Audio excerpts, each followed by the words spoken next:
Hey, hi there. How you doing? Welcome to the program. It seems like this camera always resets itself.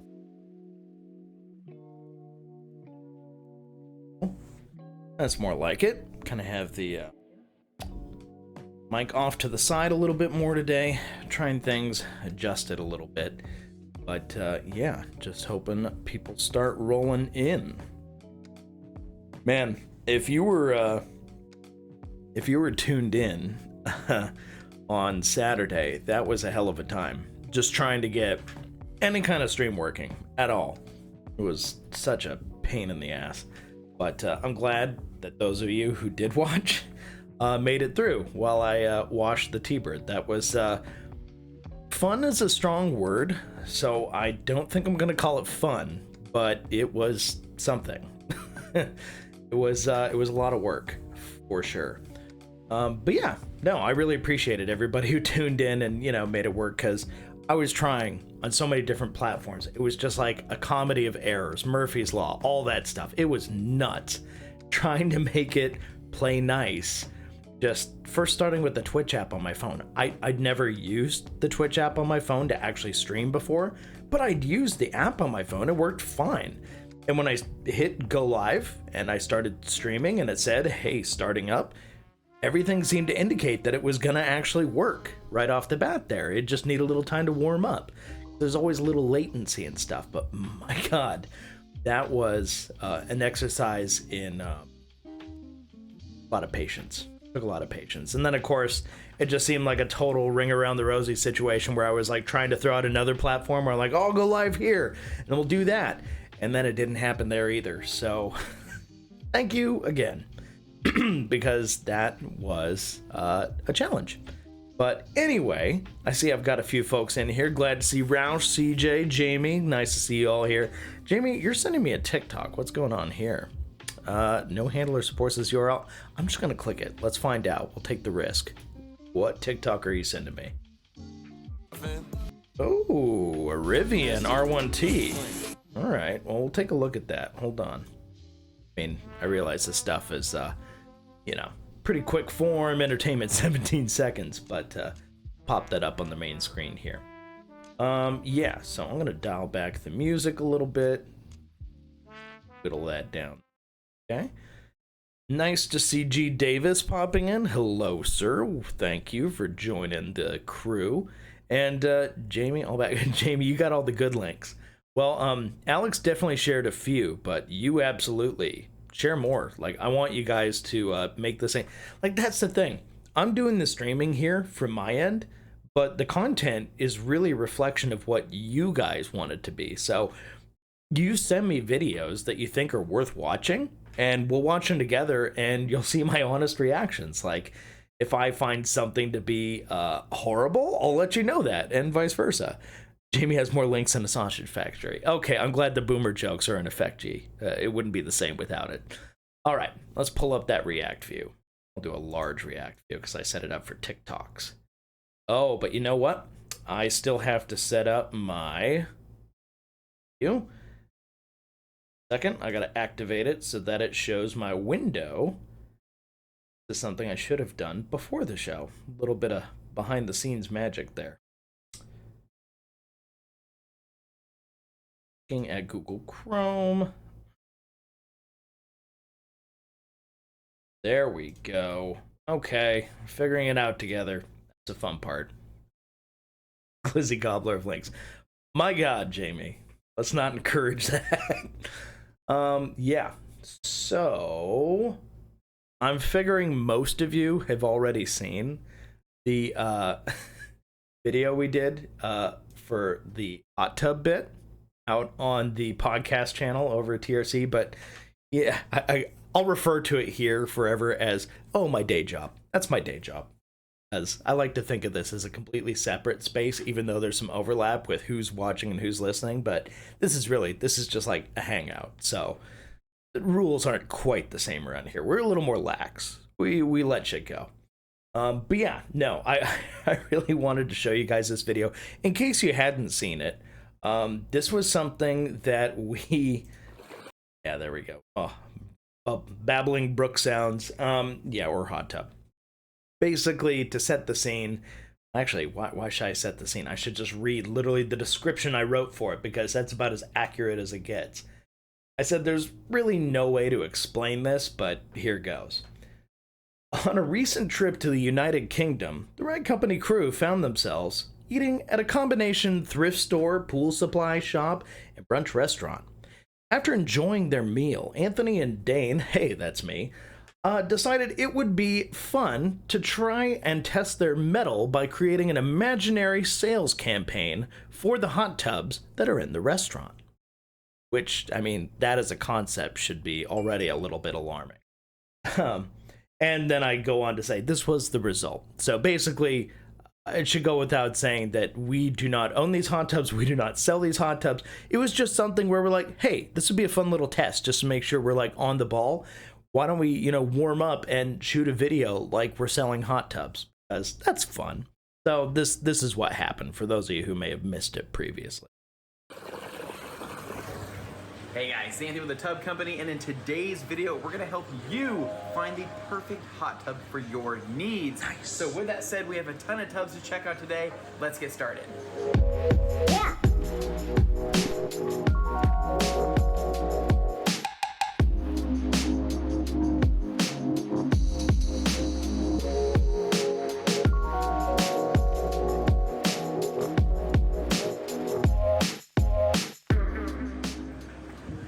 So we're getting started with something a little bit smaller. To be right? fair, So Roush, I was calling the Portia, I was calling it a Porsche anyway. Inside your house. So this thing right here is called the Portia. Not to be confused with a porta potty or other porta things. It is the Portia. Chips and guac, FYI. It's Italian. Came from actually Italy. It was made in Milan. These are designed per smaller people's spec, and they have a lot of power, right? They host a matter of 4 people comfortably, maybe one person in the middle, depending on whether they're on their knees. So definitely something to check out. So this one comes in at around 3,499 British pounds. It is plug and play with a thermo cover. The man knows how to read a brochure. All right, so are you For this bit, he initially didn't want to say it, and I kind of pushed for it because it was so dumb. I just wanted to hear him say it. Anyway, here it comes. thermo cover? The man knows how to read a brochure. All right, so are you ready to get down with the Cygnus? Because this next tub I'm talking about is the Cygnus Premium Select model. Now this is gonna come in a marble finish, which is absolutely beautiful. It seats roughly 5 people, right? But you can actually double up and put a person on top of a person, making it either fun or a very uncomfortable time, getting 10 people total into this one tub here. Now this is a little bit more premium. It's gonna have some cushions for some headrests, but ultimately it's the finish that's very comfortable. We like the exterior on this, and we like the rib areas for general ribbed things. Okay. All right, so next up here is the Jon Snow Special. This thing is absolutely beautiful, very much like a dire wolf, a white dire wolf. Now, this right here is also in that Only the bravest salesmen try and pull off puns like that. marble finish and does seat up to 6 people. Now, this has a lot of power, a lot more power than getting down with the Cygnus. I mean, literally, you put this on max power, you are going to create a whirlpool in which it's a vortex. Right there, I wasn't sure if he was just like, because this is, okay, I should say, none of this was scripted, obviously. We were just sitting in a restaurant waiting for our Uber to show up so that we could, like, get going. But we had enough time. It was like, okay, we're gonna, shoot the shit for a little bit. Or wouldn't it be funny if we just shot a video? So we shot this video, but we didn't have any plan in place. He would literally just look at the name and just freestyle. And whatever came out, that's what we got. Hopefully it was good, but yeah, he's making the Game of Thrones references. They are a little dated, especially with the way that show ended. Whew, people forgot about that one real quick after being really into it for a lot of years. But It was quality, man. But when he said it makes a whirlpool, I wasn't quite sure if he was making another appliance joke or if that was just a coincidence. See that you cannot get out of. People get sucked deep Dragons are coming, and so are these hot tubs. I'm afraid to hear what else. into the wells of this tub. But every time they do, right, they come out reborn, very much like a dire wolf. That's why we call it the Jon Snow. It's one of their Real mix of references there. biggest sellers. All right, guys, so this next one is extremely special. So I wanted to pull in another hot tub enthusiast. So I'm going to pass it over. As a general policy, Jamie, that's a pretty good move. I kind of felt like things were getting a little bit shaky around season 6 and 7, but I stupidly decided to continue watching just in case something got better. And we were watching it in real time, obviously, so we didn't know how it was going to end. And then what happened. To Levi Gates. Hey guys, Levi here. Whoa, Levi. This is going to be the newest addition to the Dothraki Pleasure Tent. Right here we got the Aquarius. Now, this thing seats up to 6 people, and well... Is it just me, or does this totally look like it belongs on, like, Love Island or something? Like, next to the beach hut, they've just got this ridiculous hot tub with way too many jets in it, and, like, a fake plant wall, and then just a cheap LCD LED TV plastered on the wall in the middle of it. Well, when you get 6 people in a hot tub, it can get a little crazy. I like it because it's family friendly. That was Glenn and not said it. family friendly. That caught us so off guard. Nice relaxed seating positions as well as a few stabilization settings. Maybe we're having some drinks, maybe watching some TV. It's a good time all around. So, if you have a Dothraki Pleasure Tent, you're going to need to add one of these. All right, now this next tub here is called the Pegasus, and that's because we're not horsing around. Now this thing is best enjoyed on your back, right? Not a lot of things in life that you enjoy on your back, but you know what? This is one that you're not gonna wanna flip over for, right? You're gonna wanna sit there and take it. Now the Pegasus seats up to 3 people here. Levi's kind of showing just the grand size of this. You're not gonna wanna sit up. You're going to wanna be laying down, letting it all happen. Now you can see this giant filter here. This is able to filter out a lot of things that you may unexpectedly see in a hot tub from situation to situation. So let's just... You guys are talking a lot about dragons here. All I know is when somebody told me to look up dragons on Reddit, I found things that I can never unsee, and I really wish I just had never, ever searched it. Especially things that apparently involve dragons with cars, because I thought, oh, fun, like in Death Race 2000, where they had that like weird Corvette-ish type car. I mean, it was made in the 70s, and it kind of looked like a weird reptilian, dragony, lizardy thing. No, this is different. This is dragons interacting with cars in ways that you will never be able to see. Say it'll get you out of a sticky mess. So that's the Pegasus. Check it out. All right, guys, so it's gonna round it out for our hot tub adventure here. Right, it's not a time machine, it's definitely an adventure, and hopefully you guys have found something that you guys like and want to maybe include in one of your own homes, right? Maybe like Levi's recommendations, maybe like some of the earlier recommendations. Myself, I am stuck between 2 tubs, right? Instead of being stuck between 2. Oh no, Roush, you actually tried to use Levi's fake discount. Yeah, no, when Levi says that stuff, it's okay to verify, because I know it's like tempting. It's like, oh boy, there's something I didn't hear about. No, he's making it up. It's that old trust but verify.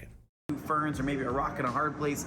I'm stuck between 2 tubs that offer a lot. The first one being the Legend 7 with by far the most amount of jets I have ever seen in my lifetime. I mean, let's just face it, you turn this thing on, no matter which direction you face, something is going to happen, right, in the best way possible. And so this is great, it's fantastic.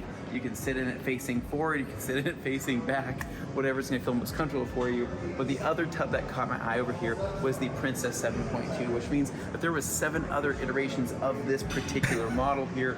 A lot of jets. Dude, this is an insane... I don't I don't spend a lot of time looking at hot tubs, so unless you're like a hot tub salesman out there and you're going through this stuff, is this an unusually high number of jets to have in like one hot tub? Because when this camera pans up, when I'm moving the phone up to like show more of it, look at like the areas where your shoulders are. It's crazy. It's absolutely nuts. They're like multiples just for like one side. Jets. But what I based it off of is the movie Twilight, right? Which was one of my favorite movies. Yeah, look at that shit. That's crazy. There's the headrest, and then you've got 1, 2 on the spine. You've got 2 on each, set of love handles. Then you got 1 down on your hips on each side. But you got 2 above your shoulders, just right up on the blade.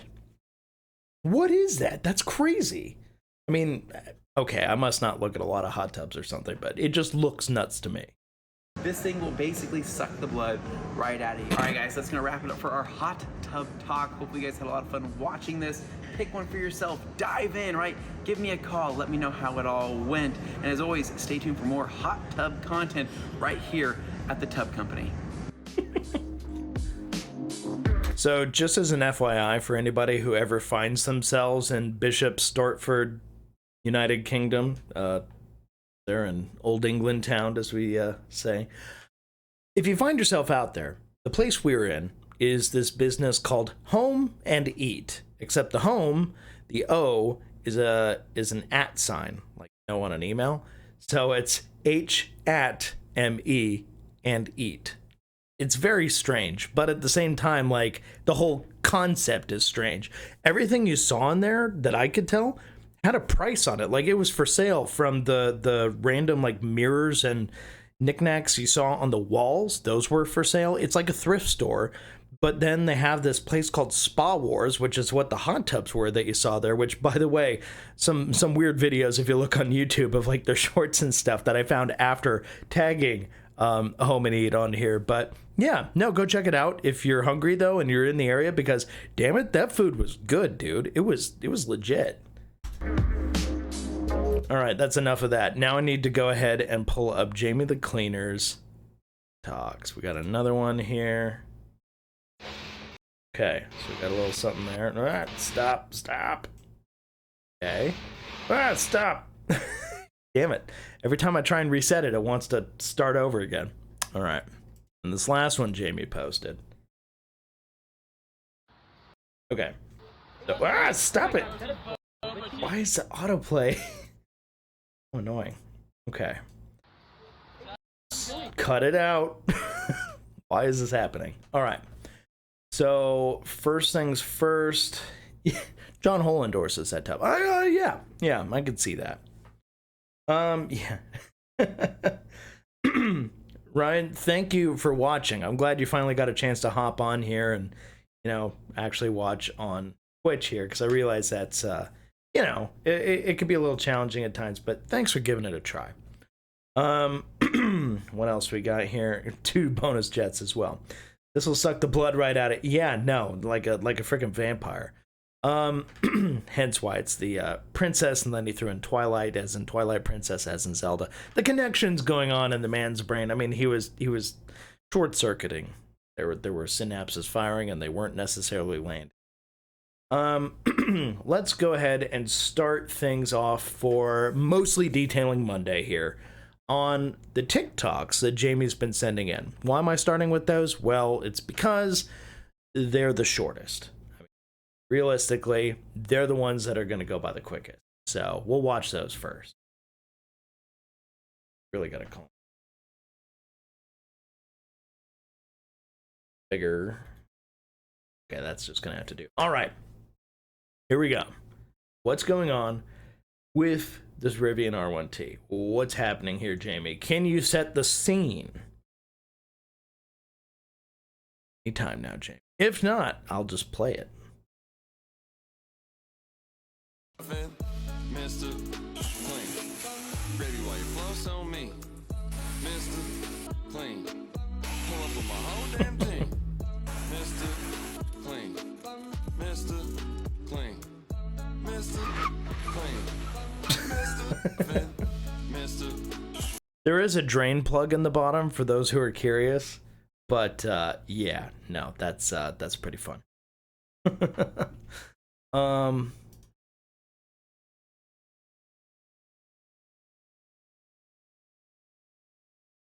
Go. Jamie, special Great Dane Twitch correspondent. That's right. Jamie is my right-hand man for suggesting these videos, right along with Alex Dewar, who has been doing an awesome job in true doer fashion, sending me some detailing videos we can watch. So I'm gonna pop over from this one, which, I mean, yeah, it's an R1T. It's automatically cool. I love that. Let's kick it over to here. What's going on?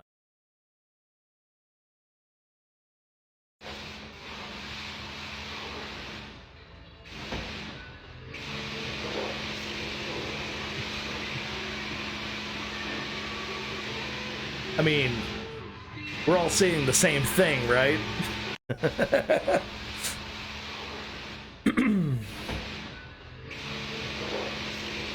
Yeah. I mean, I get it.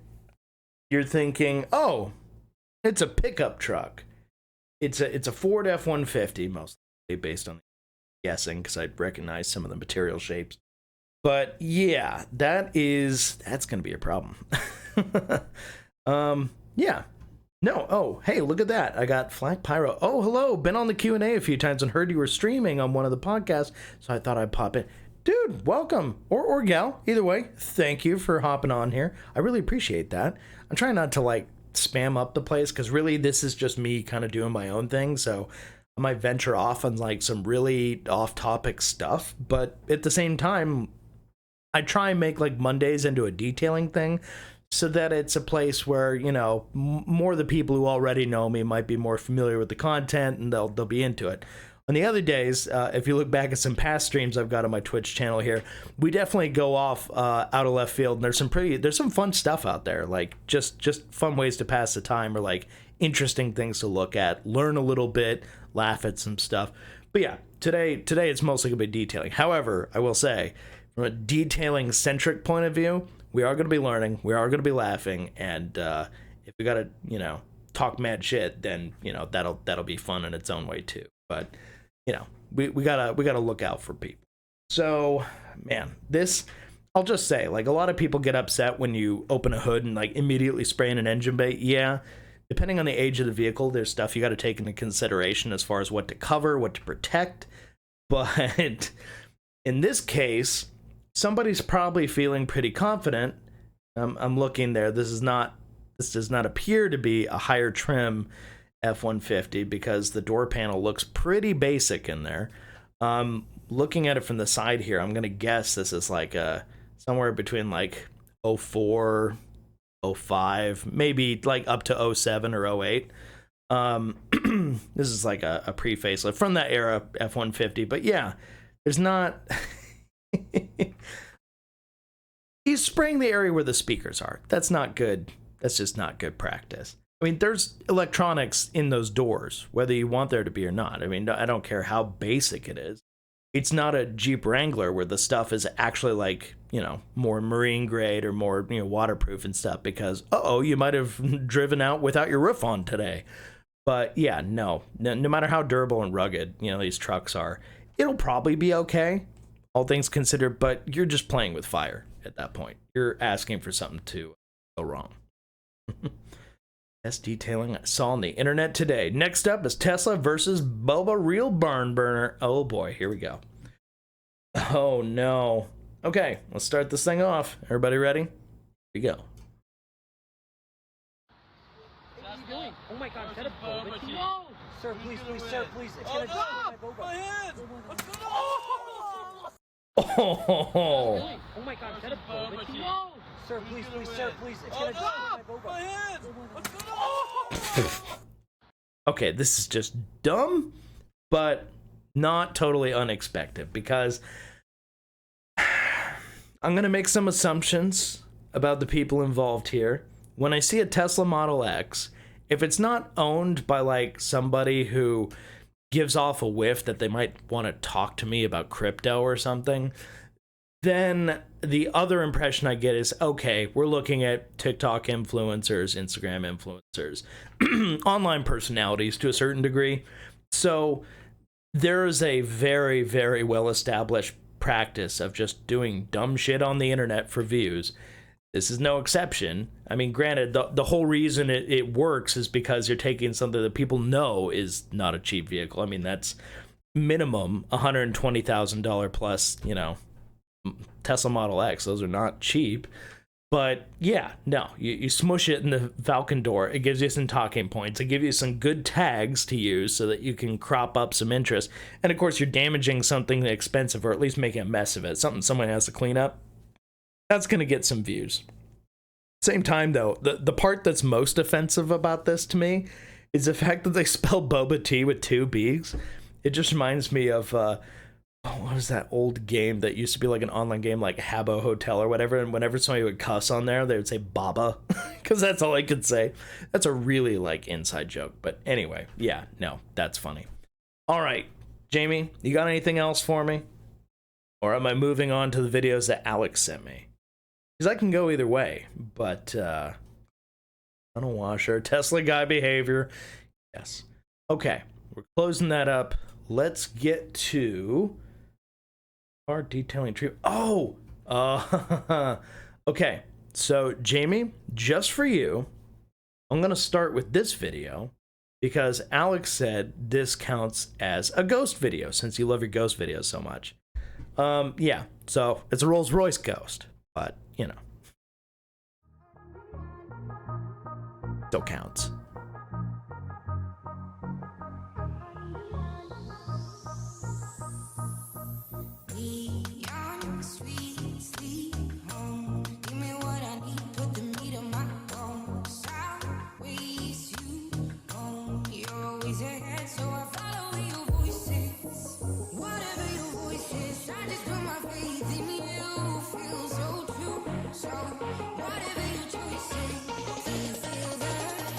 Now, as a general rule, I can already tell, like, whoever's shooting these videos for this guy, or if the guy's setting them up himself, that's cool. I want to support small creators. I see this guy has just a little over 7,000 subscribers, so, hey, the channel needs some growth, but this video, it's got some views. It's from 2018, so it's a little on the older side, so 20-some-odd thousand for a full detail video, that's not totally out of the question. I just want to make sure and give him a like. That's a nice and responsible thing to do. If you're watching something out there, even in the first like 10-20 seconds, if you're like, oh, this is enjoyable, well, somebody worked hard on it, at least the way I look at it, so I want to support them. So this is a general rule. Try and do that.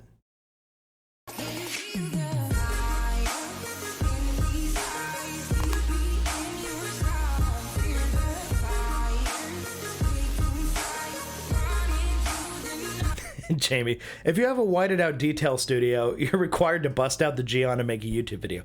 Yeah, I feel like that's definitely one of those things that people are automatically compelled to do. Now, points in Geon's favor is they have like one of the most aesthetically pleasing brand presentations of any detailing brand that's out there.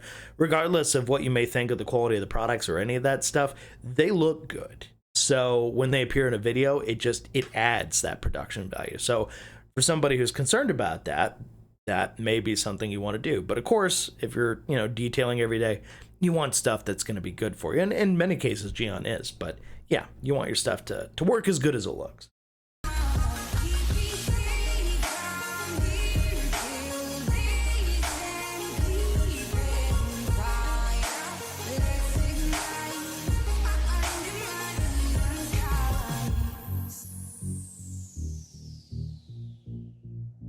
Get those slow wipes.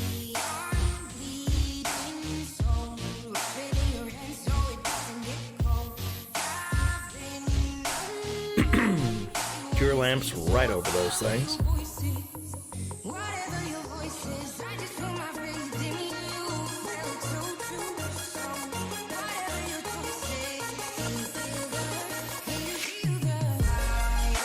Flack, if you're busting that out and you're doing the Geon thing weekly, ain't no shame in that. Keep it up.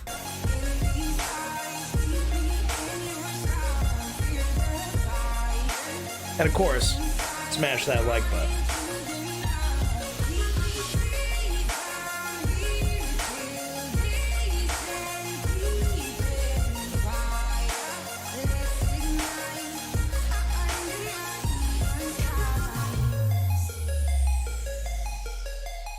I mean, to their credit in this video, I mean, yeah, of course, like anytime you're doing like a detail shop video, it's going to be a little pluggy, but kudos, points where they're earned. I mean, these guys really managed to actually put something out there that is very short. I mean, I gotta commend them. It's less than 3 minutes. It's barely 2.5 minutes long, and they've shown a lot of the process, and not much was really lost in translation there. And the other thing too is, regardless of your ability to speak, you know, a particular language, whether you speak English or whatever, if you're just looking to have the broadest appeal and views and all that, I mean, this is a good way to go. This is definitely something you can do where you don't need to even speak in it if what you're showing makes enough sense to the casual observer. They could be from anywhere in the world, and as long as the stuff is fairly recognizable in the general sense of detailing, then they get it, and they'll probably be more inclined to watch more of it. I do find, yeah, where stuff doesn't have like a language barrier, it does tend to spread a little further into different corners of the internet that it may not otherwise do. So something to consider when you're making stuff. But if you're trying to reach a particular audience, obviously cater to what you're trying to do. It's just something I notice sometimes when I'm watching these detailing videos, which is someone who has made hundreds and hundreds, borderline 1,000 plus over the years. I feel like I've definitely learned a lot in my time doing that.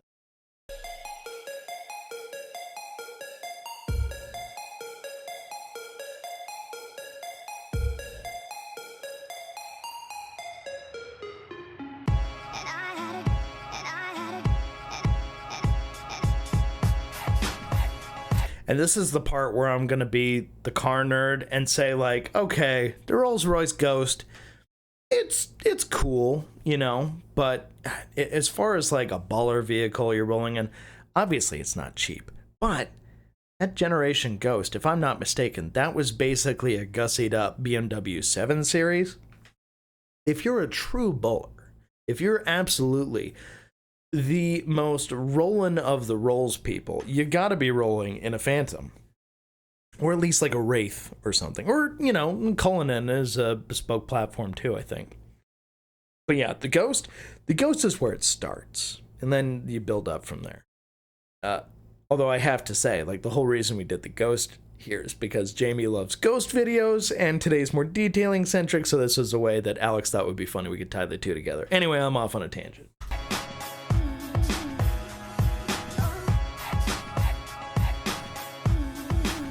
Jamie. For $49.99, we flash the products in front of the screen, but we don't actually use them. You're like, oh, I'm not using that. Those are expensive.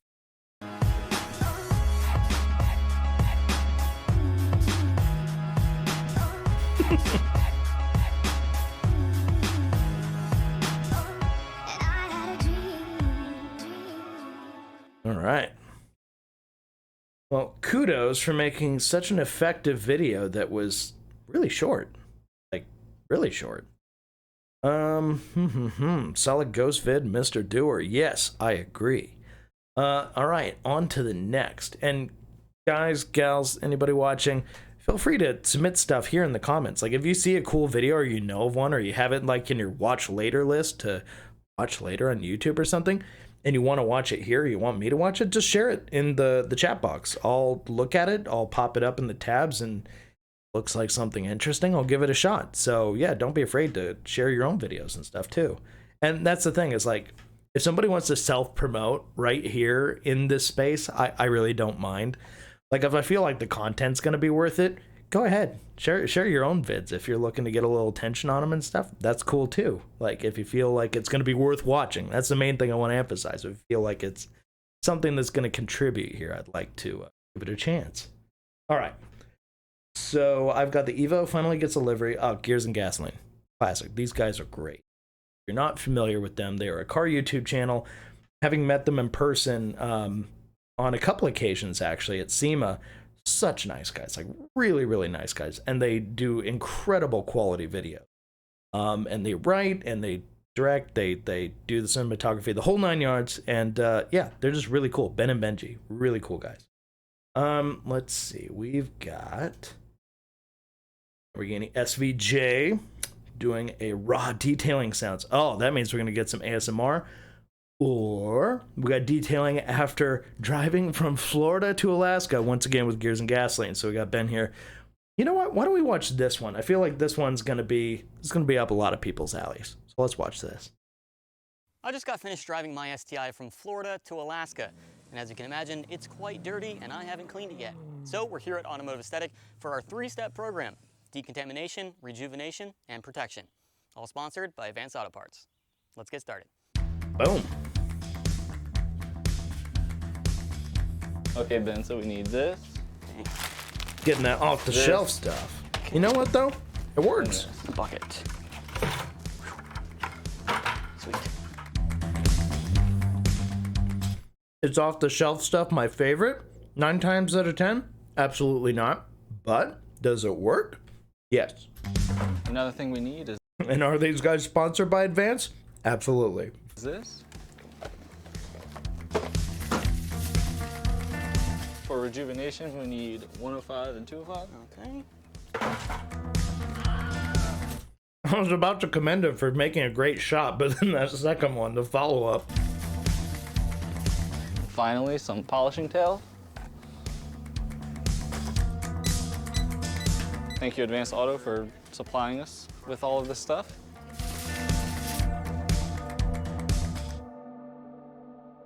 I'm not going out in that parking lot with this cart. Are you kidding me?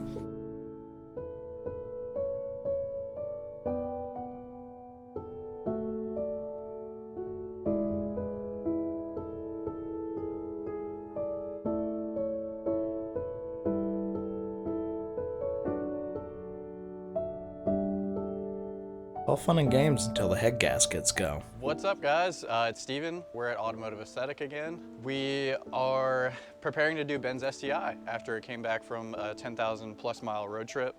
The car is definitely pretty dirty and has seen some better days, so we're here to make it right. We're gonna be starting on our step 1 of our process pretty soon after the roof rack comes off. Take all the PPF that Ben put on to protect some of the body from the roof rack kind of damaging that, so we're gonna get that taken off. I'm pretty confident that there's actually gonna be no damage underneath it.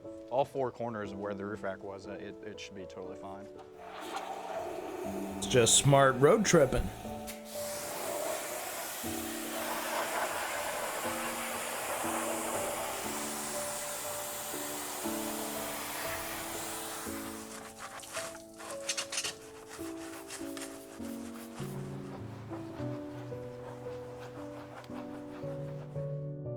Some nice caked on stuff coming out.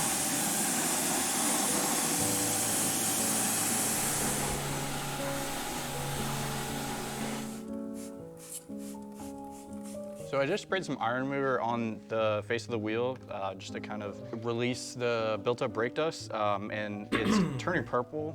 That's the ammonium thioglycolate. Pretty sure that's how you pronounce it. That's reacting with the I think you iron got to it. kind of release it, and after a little bit of agitation, it should generally come off, but if it doesn't come off all in one, you can generally do like 2 to 3 rotations of spraying it, agitating it, and then rinsing it off until you're happy with it.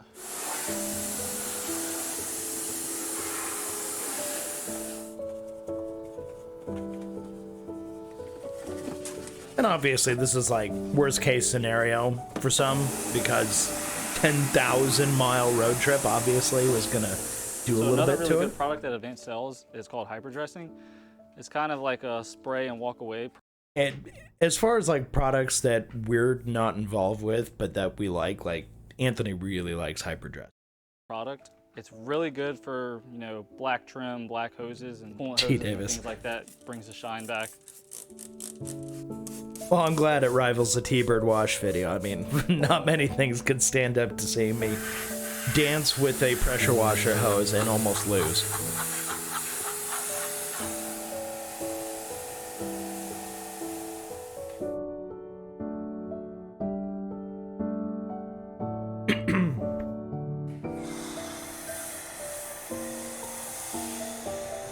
Apart from the original GC8s, I think that this generation of Subaru WRX and WRX STI are the best looking. My problem is I don't like sedans. I want a hatchback. So the previous gen, the, more blobby one, that one had the hatchback in the STI form, and that was awesome, but couldn't get it with this gen, which was a real bummer. I always wanted them to make a hatchback out of this. I guess if you go to Europe, they had what's called the Lavorg. At least I'm pretty sure that's what it was. And that was like a wagon variant that you could get. But that's about as close as existed. We never got it in the States because we never get anything nice.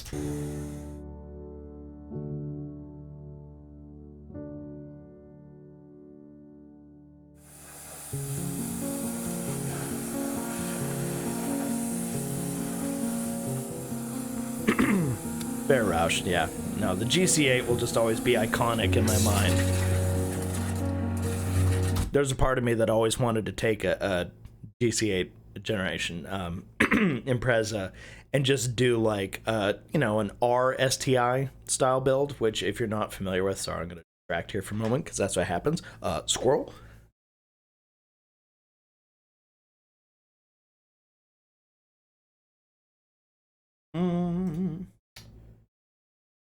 Yes, where it's basically a poor man's 22B. Just anywhere you can find a GC8 the coupe, and that I will accept. Basically, just build it out so that maybe not that. Yeah, I mean that's literally a 22B right there. But that's what you're trying to create essentially, is an STI version of the Unobtainium. So anyway, I would love one day to talk one of those. I'm not holding my breath.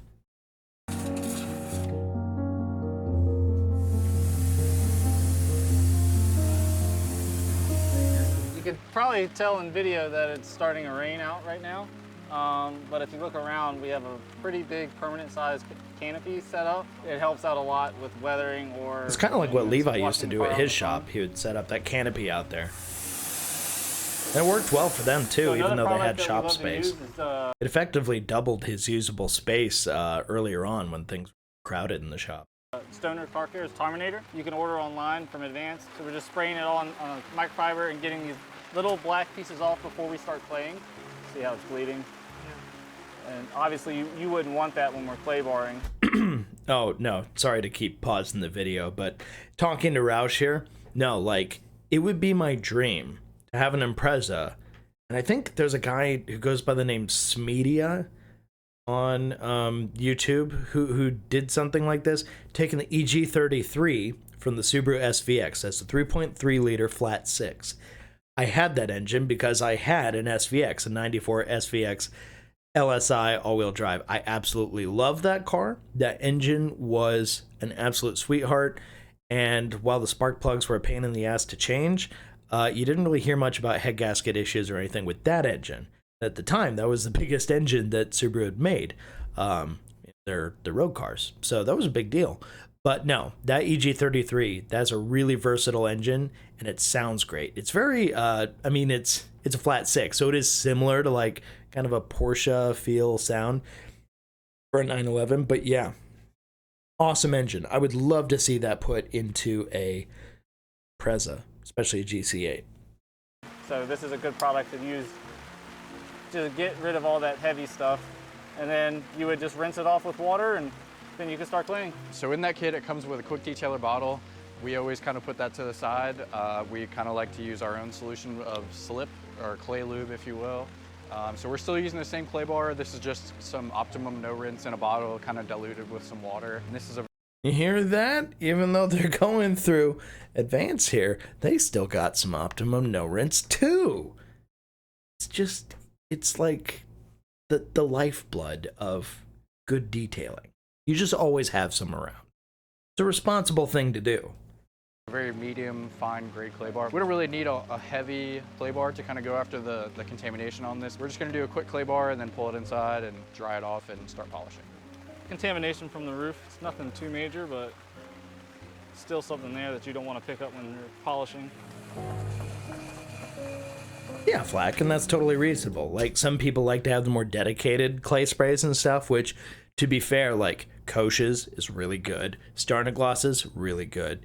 But, yeah, I mean, you can have O&R diluted a little differently, just so it's a little bit thicker, and yeah, you can essentially use it as a clay lube, and it works great. So, in a pinch, if that's all you want to do, there's nothing wrong with doing that. That's why you always keep O&R around. I got some really freaking hot water.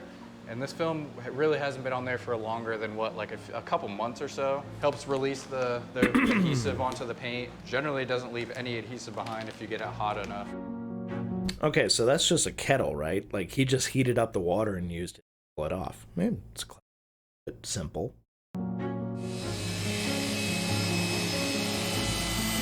I spy an LHR 15 or 21. Might be a 21.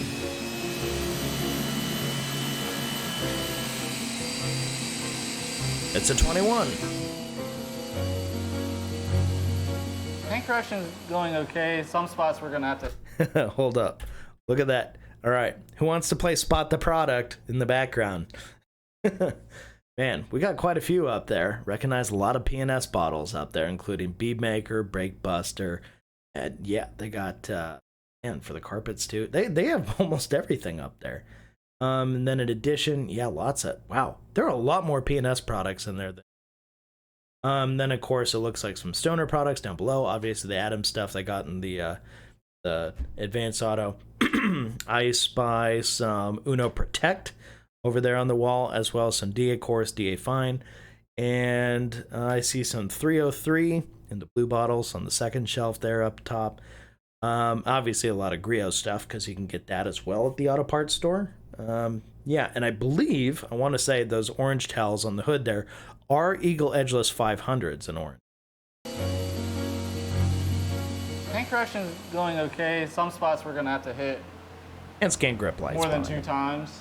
There's a lot of deeper scratches in the paint. Obviously, the roof was pretty bad. The plastics are fighting us right now with just a lot of deeper scratches, but overall, the paint is cleaning up. Yeah, those little flexes are pretty awesome, actually. I love the Pixie 80.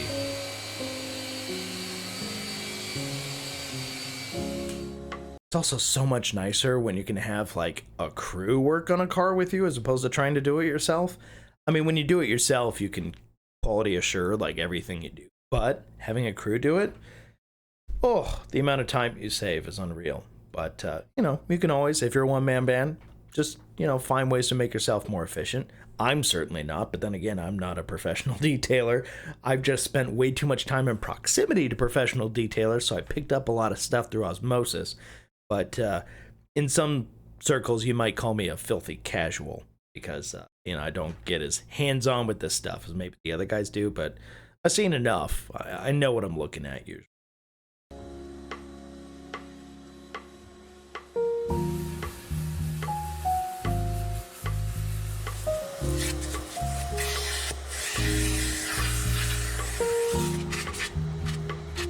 Oh, the Alcantara seats. Subaru love doing that. We're on WRX STI. STI. We've gone ahead and done a pretty thorough vacuum and blowout of all the loose dirt, kind of the heavier hair that was in here. And then we'll go through and start steaming the floors after we kind of start decontaminating all the surfaces in here, like the leather. There's a little bit of wear going on the driver's side bolster. So I've been using interior cleaner and interior and leather cleaner to kind of clean up the red and the black on the leather seats here. I was just say I recognize that P&S bottle sprayer anywhere.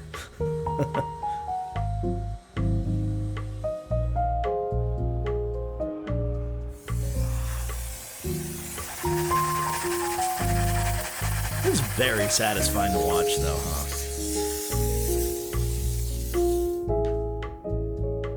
So I'm starting to work on the floor mats. Kind of one of the last things that we have to do on the inside, other than cleaning the windows. My main process here is basically just to start with either a vacuum or blowing it out with compressed air. That's just gonna...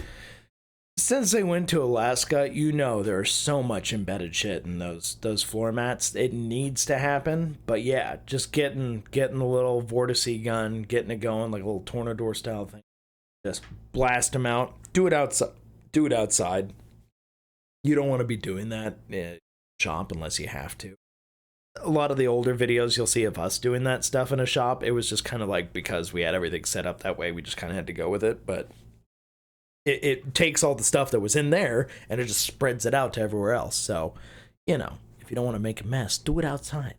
Really kind of obviously get all the heavy dirt off, release any little pebbles and rocks. That Alex, you're here. So nice of you to join us. But once I get them relatively decent, I'm gonna spray them with some solution, probably an all-purpose cleaner, and then I'll use a drill brush with a brush attachment just to simply kind of agitate Everybody clap for Alex for joining the stream now. We really appreciate you showing up. I want to say thanks.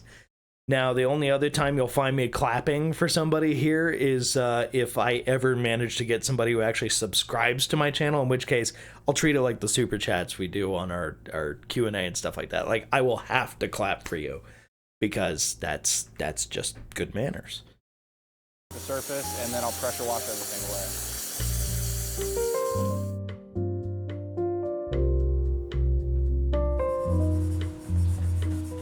Steel wool. On to our step 3 process, which is the protection. So today we're going to be using Sonax Polymer Net Shield. You can get Sonax Polymer Net Shield at Advanced. It's going to give you about 6 months to possibly a year of protection, depending on how Polymer Net Shield, yep. Kind of topped with other spray sealants that are out there. But we're just going to apply it to the whole vehicle, kind of work in small sections, and then just apply it by hand and buff off as needed. And should give you an extremely hydrophobic surface left behind. You know, you can throw a bottle of water on it, and the water will carbon fiber mirrors are nice. Well, yeah, Jamie, if you really feel like supporting, like, they do like tiers, I think they build it up where maybe they don't give me like a full subscribe button until I have like enough people following. But the way Twitch works is like, yeah, you build a community and then eventually you could set it up where like, okay, you become a partner where they'll have you like run 1 ad an hour or something like that, like just basic stuff. And then you won't have to see those if you're a subscriber. It's like a whole thing, but we're not there yet. That's not happening yet. So no need to worry about that. But if you want to just do that anyway, I'm not going to say no. And I will absolutely applaud you for it. Find out how to do that.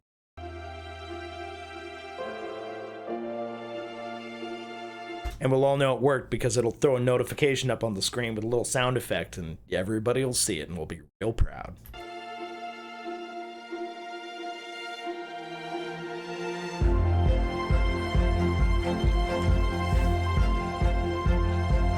Yep. Alex, these guys are always so good.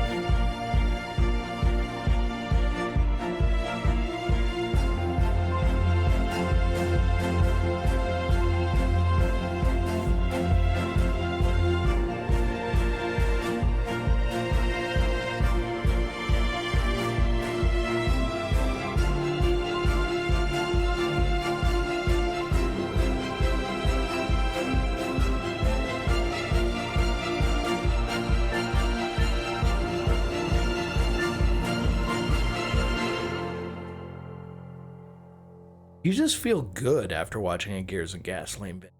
That's a big part of it. I'm not subscribing until GhostVid Marathon Mondays are a regularly scheduled event. My God, Jamie, if we can make something like that happen, I think it may have to happen at spooky hours. It may have to happen a little later, but like the whole stream could transition into something a little more scary. I could change the color of my lights back there. I mean, I have the ability to go Halloween theme. Kind of. That's purple and orange. I don't know why we have that. I have a candy cane here. I assume that's Christmas colors. I've got some options. We got red. We got red. We got kind of an orangey yellow. We got purple for those kind of vaporwave vibes. Now we're back to red again. But in the meantime, I kind of like having my cyclical. There we go. And I could change the speed of it. But anyway, that's just my RGBs for the time being. All right. So, shout out to the Benz over at Gears and Gasoline. Great guys. Having met them at SEMA a couple of times, I believe in 2019 and meet them in 2018. Definitely 2019. Anyway, popping that shot. Guys, by the way, throw some videos into the chat box here. I'll absolutely click on them. We can watch them. I need content, guys. Otherwise, I got to go fishing for it for myself, and I don't know what people want, so it's going to be what I want. And what I want may not be what you want. But we're all here to find out, aren't we? You know, we'll go ahead and bounce to a different channel, and then we'll finish off of this first slew of videos with the Gears and Gasoline Evo livery video. But for right now, let's watch some raw detailing sounds of this Lamborghini Aventador SVJ foam wash.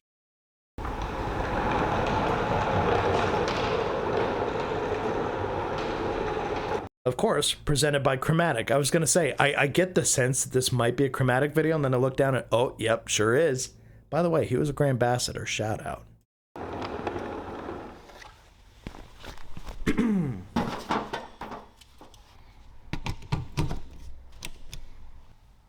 Always hit that test button.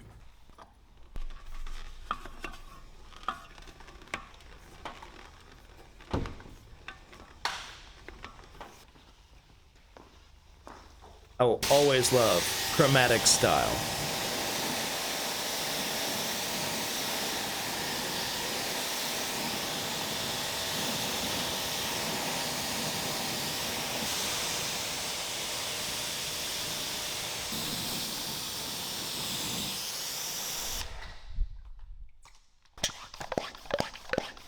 Oh, Goisper IK action.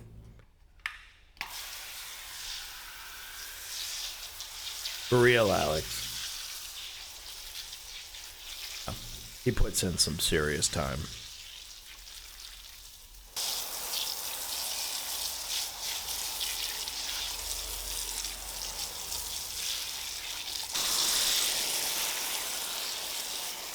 Really pumping the gain up.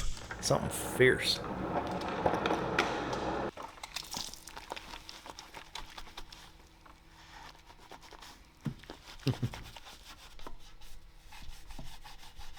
Alright, time to switch from my Pepsi Zero to Mexican Lager. Here we go.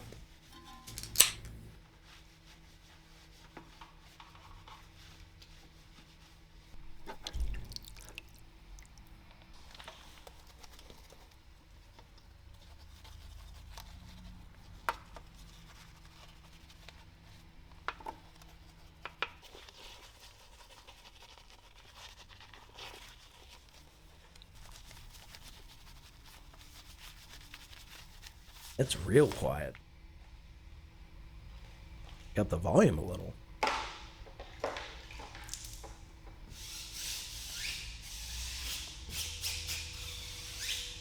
This has now unofficially become a detailing ASMR stream.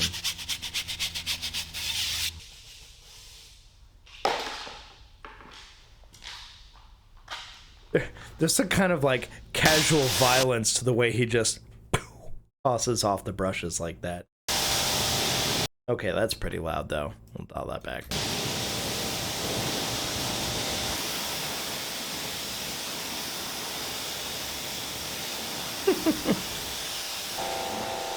Yeah, no, the SVJ's got some big ass rotors. I love that 3 mount wing though that they have. Just a tri setup. Looks so cool. Like, even if you don't care about supercars or hypercars or anything, it's just the little touches that make them something interesting to look at least. Although, for purely aesthetic reasons, I don't care for the nostrils on the SVJ. However, I totally understand why they're there.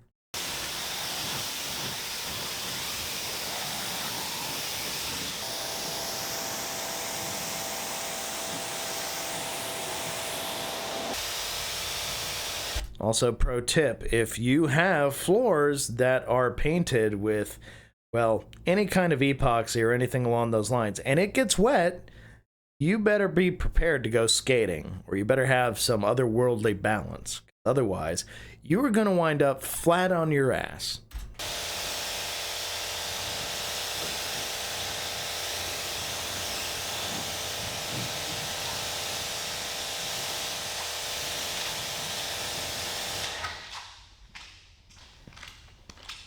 I got a thumbs up a Chromatic video, come on. Classic, PF22.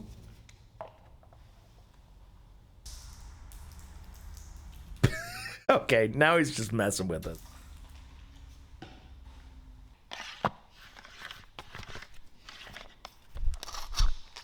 That's a fair point, Alex. He might have been skating as early as the womb. Fair.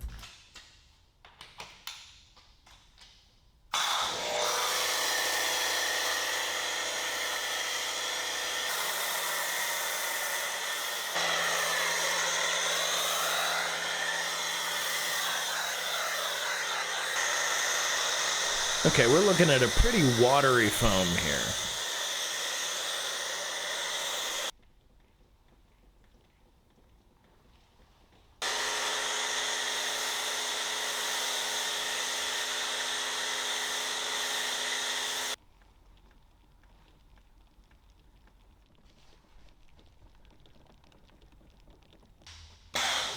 That's what it looks like when the Michelin Man goes for a spa day.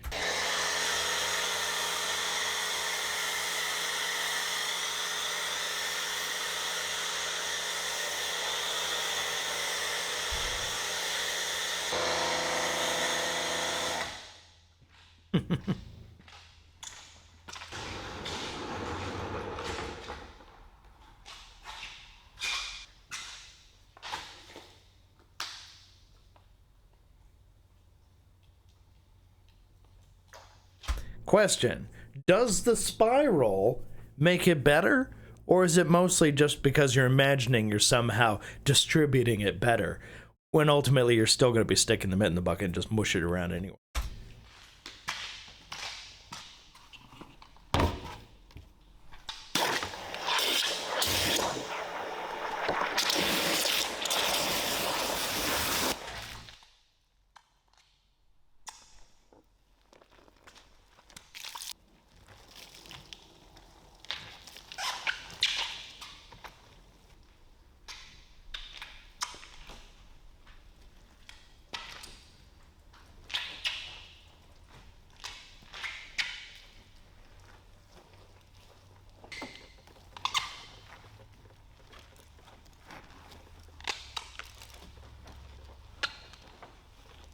Alex, that's probably the most likely scenario where, like, in some countries, if you see, like, a really baller-ass car and you're just like, okay, based on the region, I'm going to assume this is a footballer's car. But up in Canada, you're looking and you're like, I bet that's a hockey player's car. You might be onto something. That or a tech guy, a Canadian tech person. Assumptions. Because an SVJ is a significant price premium over a standard event. Any of the in-between models.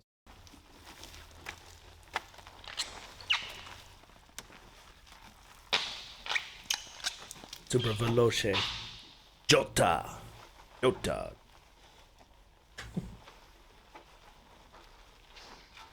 Back to the guac.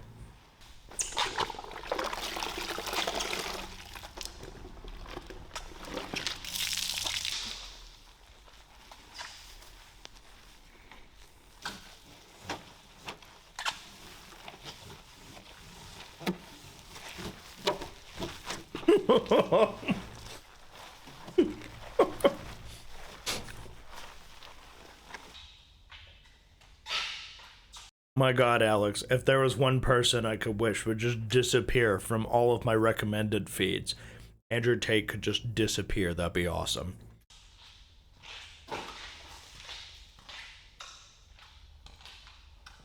But then again, keep him around because he's good comedy.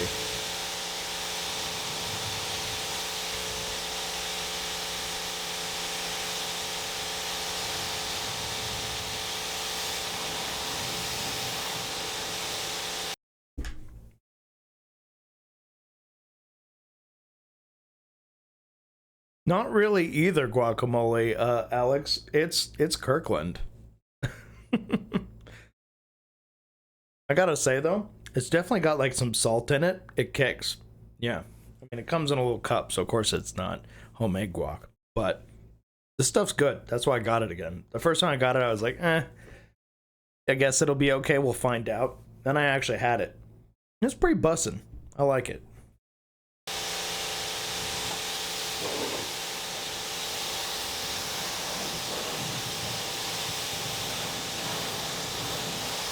Oh no, for real, Alex. Dude's a clown. But he's created an empire.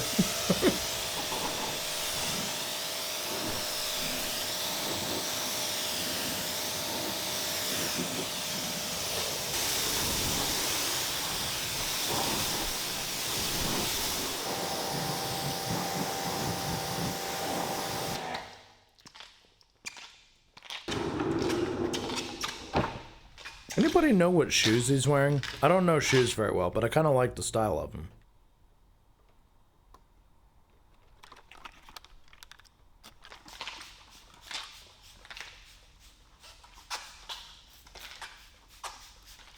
Whatever they are, though, I know for sure they're not as comfy as my Brooks Glycerins. Holy crap. I've got that new Stealth Fit pair I've been wearing for the last week. Unreal. I just got some new Yeezys in. They are not as comfortable as the Glycerins are.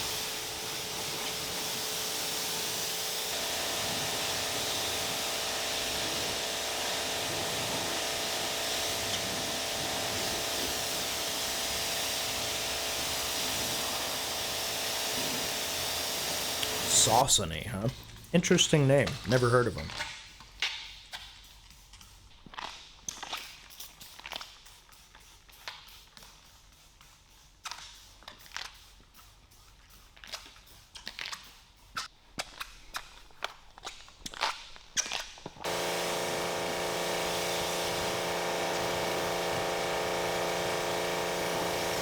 FYI to all those of you watching, we're about 3/4 of the way through this video, and I don't have any new videos pulled up after this one other than the Evo livery one. So, if you want to start throwing them in the chat here, be my guest, whether it's in your watch later or whatever.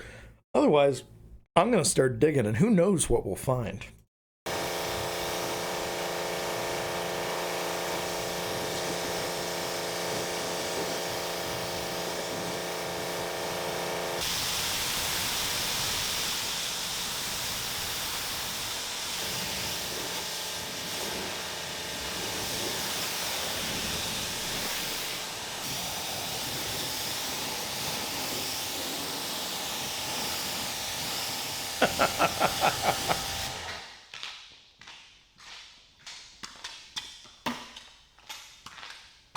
Well, you see, they hit their minimum Geon product requirement for showing in the video, but now we got an ego blower, so that's a whole nother thing where you gotta have it right. So, go.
All right. Tell me in the chat, what do you think Chromatic's listening to right now?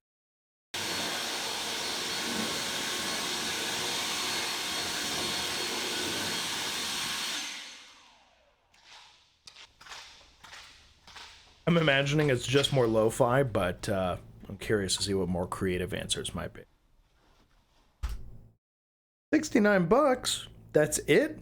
Literally, nice.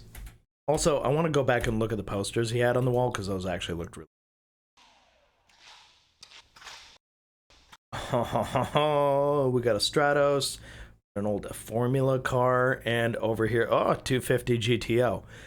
You might have noticed that behind me, if I go full screen here,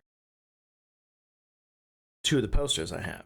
I have a Lancia Zero, which actually you may recognize better as a Dome Zero, which is held somewhere. And then also, of course, you got the Lancia Stratos, which, I mean, that is one of my all-time favorites. Love that little, such a crazy spaceship, 70s. Apparently crazy to handle, but anyway, that's me getting distracted again. That's what happens. I was just really excited when I saw it.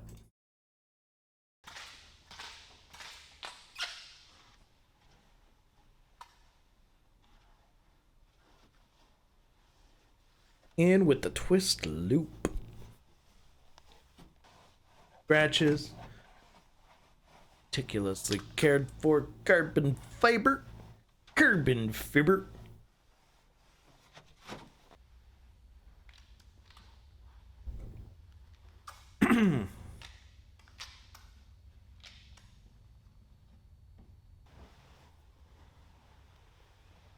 Obligatory bad shot.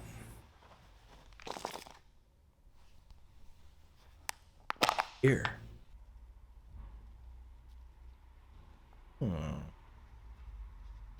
The dressing. Yep.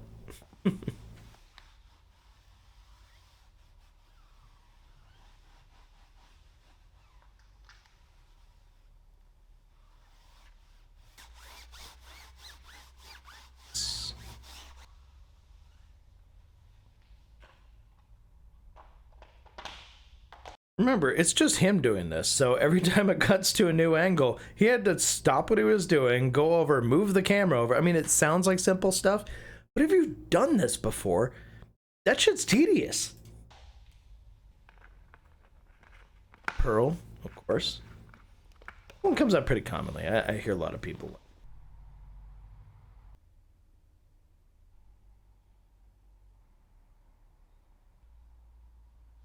Nuts.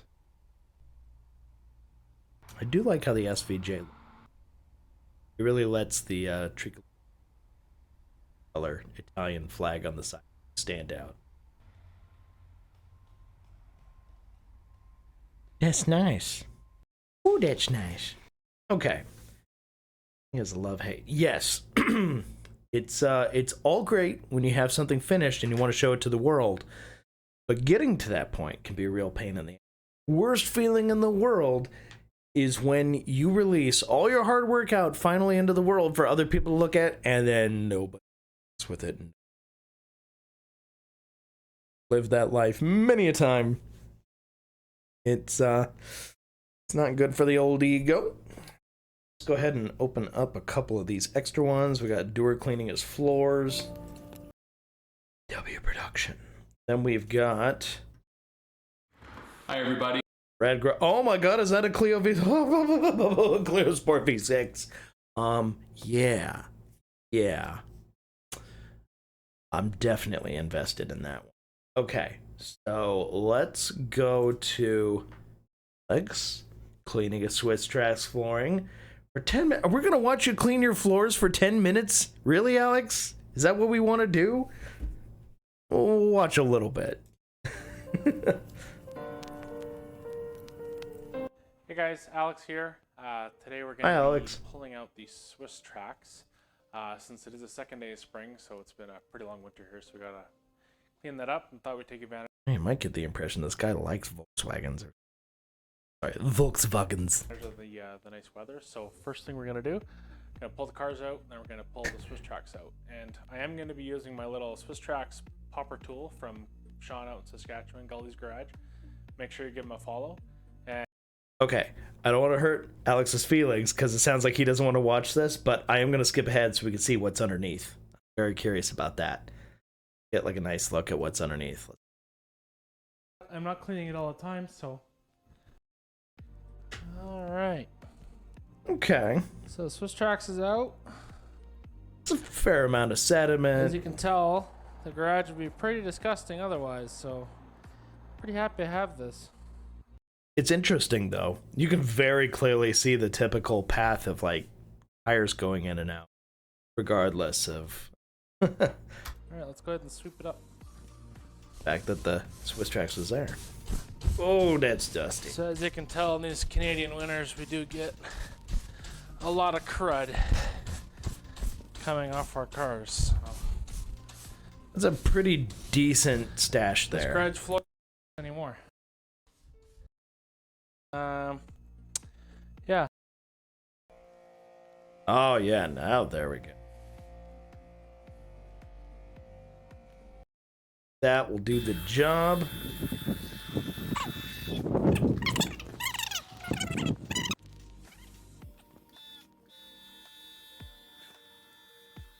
My favorite is when people do time lapses, but they keep the audio in.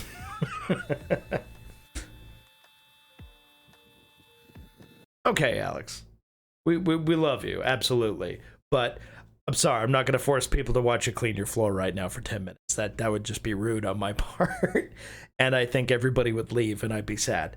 Right after I talked about, releasing your hard work into the world and then people rejecting it. I know how that goes. But seriously, like, it's an interesting topic for people who have or have wanted Swiss Tracks or other, garage tile style flooring, and how it would actually be to own and the result of what you find underneath it. So if you want to look at a video like that on your own time, anybody watching right now, absolutely head over, subscribe to Alex Duer. You see the channel down there, go ahead and give him a follow. I give him a thumbs up, and I'm clicking it right now. Go make sure the man gets his likes. And then I'm still learning the video editing program. Let's move on. Okay, he's getting self-conscious now. It's all right, dude. I've been all through that too. Okay, I really want to watch this because I love the Clio V6, and it's an ongoing joke for anybody who watches Doug DeMuro. If you're familiar with his YouTube channel, he's huge now. I got to meet him like back in 2015.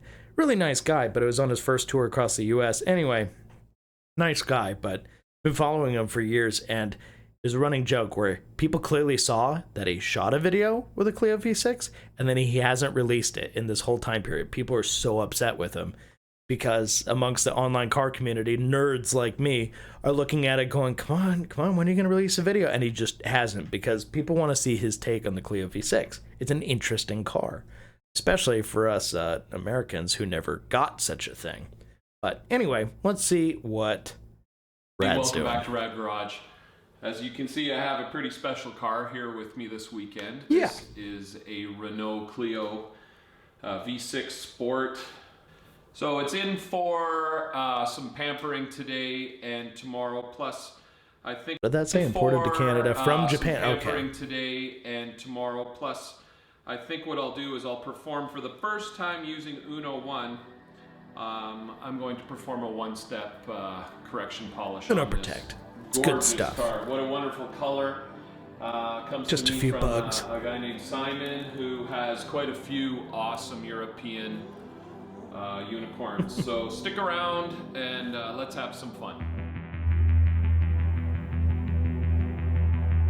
And to answer your question, Roush, technically not rear engine, but yes, it was mid-engine. So basically where the back seats would be, there was an engine. Hence the ducts on the side. And it's rear-wheel drive. So when you really think about it, there aren't many true rear-wheel drive hatchbacks. I mean, in general, not counting liftbacks like, like my Jag or, or even a shooting brake like the Ferrari FF or GT4C Lusso, or GTC4 Lusso, I'm sorry.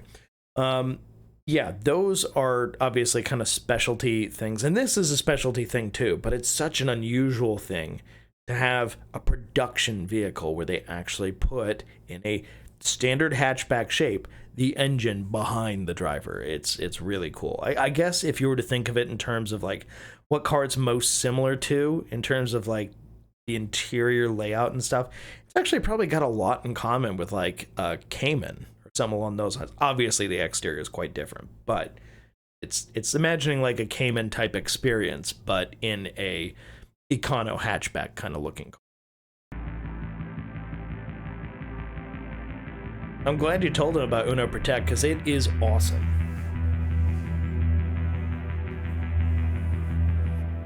Break Dusty Dust. Look at them hips.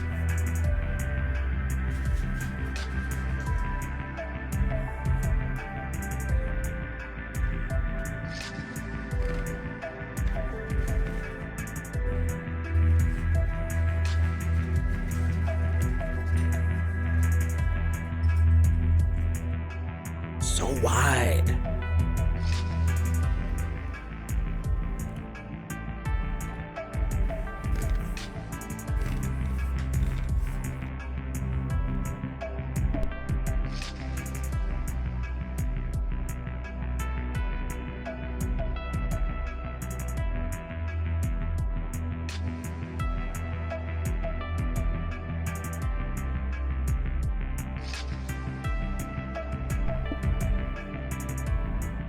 Okay, quick poll in the chat. If you were to pick one particular, I guess, not really country of origin, but continent of origin for the vehicles you like, would you say you're more in the Asian persuasion, or the European, or the American, or something maybe more obscure? Well, I mean, okay, for the Aussies out there, you can be your own thing. Otherwise, I was going to lump you in with the Europeans. But yeah, well, I'm just curious. Like, type it in the chat. What you know, kind of cars are you into, so I can get a sense of, you know, who's here and what you guys are into.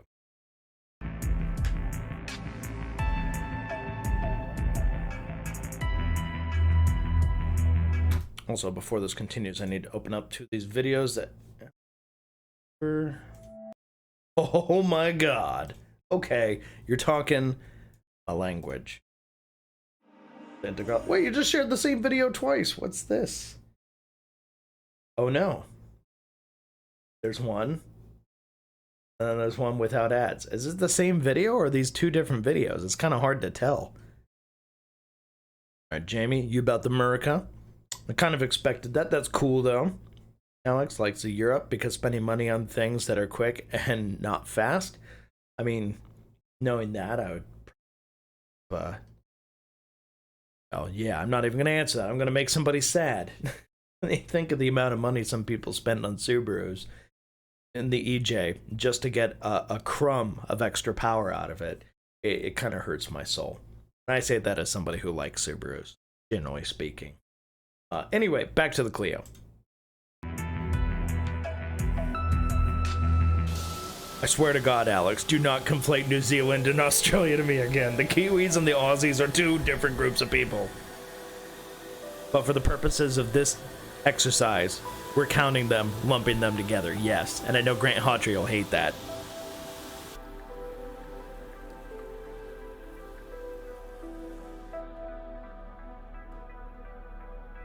Ah, thank you for clarifying.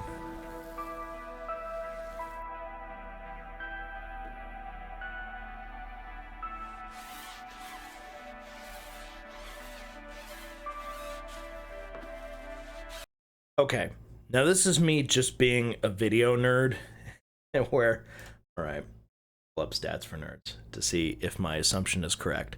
Is this operating at a frame rate that's either 30 or 60 frames per second, or 29.97 or something along those lines, or, you know, 59.7? And the verdict is 4K at 30. Alright. I want to know because when I'm going for that cinematic stuff, it's a personal taste thing, but it will always feel more cinematic to me if it's shot at 24 frames per second. It's the old-timey way of doing it, but it just works on people. You know, you get that sense when you're watching it, even if you don't know about frame rates and you don't care, it's one of those things that'll just jump out to someone like me. I just, you know, I always kind of get knocked out of it. I don't know, personal taste thing.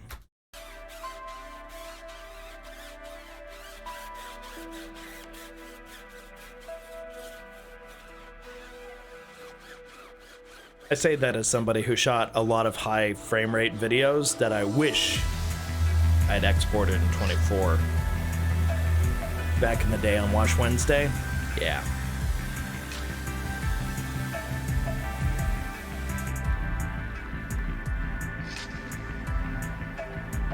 Lovely suds.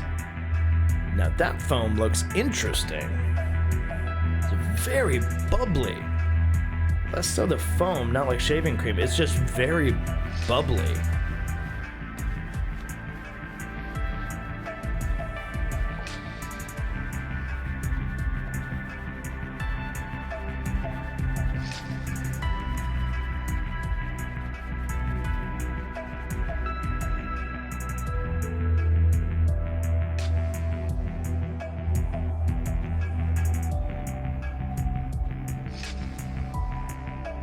Yeah, let all that stuff soak through your Swiss tracks to the concrete below.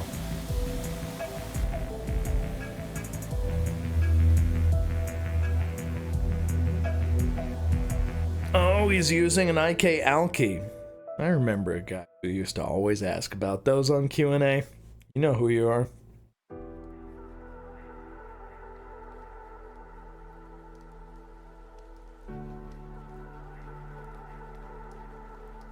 funny. Little goofy thing. That exhaust hanger over there almost looked like a tow hook, except a tow hook to nowhere, so my brain thought. All I know is that muffler needs to go. Even if it is a shorter exhaust, because the engine's... Straight pipe that mofo with like one resonator on each side, just enough to kind of even the sound. Or, ooh, well, it's a V6. You could have two different banks. You could have an X pipe, equalize it. Something cool like that. Yeah, no, that red exhaust hanger really stuck out. Jeff C. First time chat. Oh man, I didn't realize you hadn't chatted in here before. Hello, Jeff. Nice to see you. Anybody see Junkman's latest detailing video? Tell you what, link it in the chat here, and I'll pop it up there, and we can take a look at it after this, okay?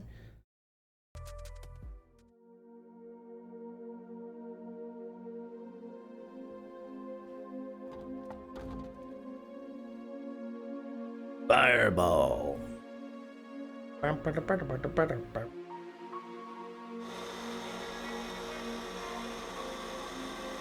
Here we go. Foam plus slider. Here we go.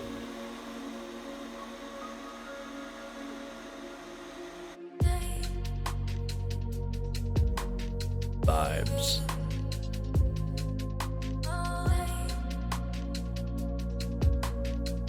Thank you, Jeff. I will to the queue. Hey, that's our man. Right.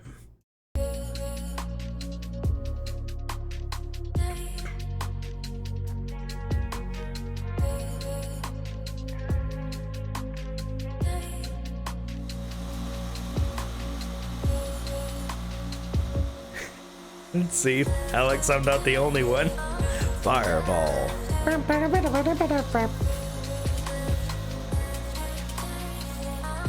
Okay, now there's one detail that I'm probably the only person who cares about it, but I'm just going to ask for anybody out there who may know. Do the rear windows on the Renault Clio Sport V6, do they vent? Are they kind of like on a like an E46 or an E36 BMW 3 Series, where you can actually take the back windows and you can like pop them out? Like not fully out, but just like vent style, where they kind of lean out? Does that happen on here? It looks like they could. The way the seal looks. The gosh dang Junkman, that's right.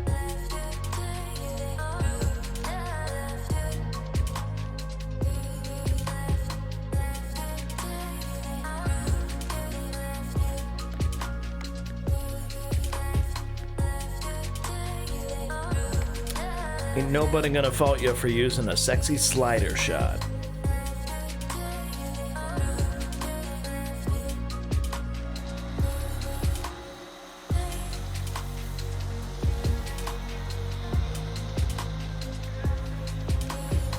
More foam.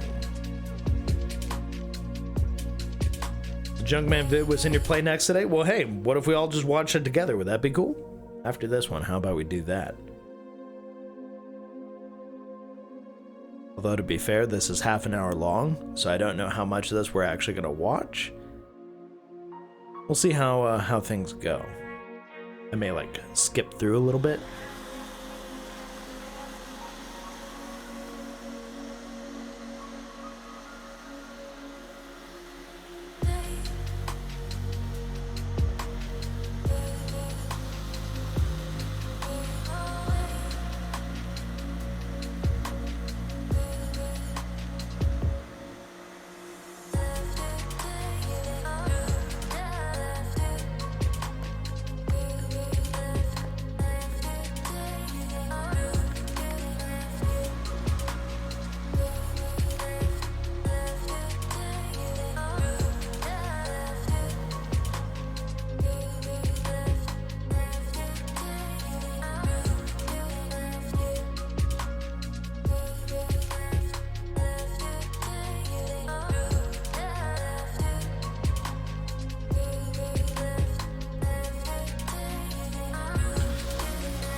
I mean, in fairness, Jamie, I've seen Fireball around quite a while too. At least, you know, relatively speaking, the last 2 years or so. Maybe 3 years, or am I imagining that? 2020 really messed with all of us. Okay, if the angle was a little higher, I could see if there was a vent, you know, handle at the back of the window. These are the little things I want to know. See, for those who understand the inside joke, even though it's not really an inside joke, if Doug DeMuro had finally released his video on the friggin' V6 Clio, we would know this, because he would obviously point that feature out, because it's a quirk and or a feature.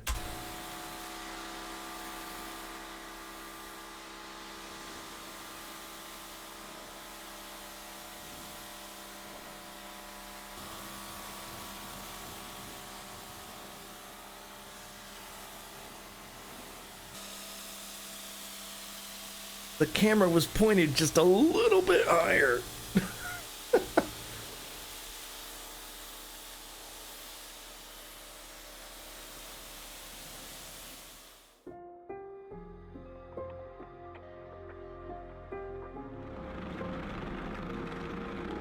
Rad rinse, rad wash.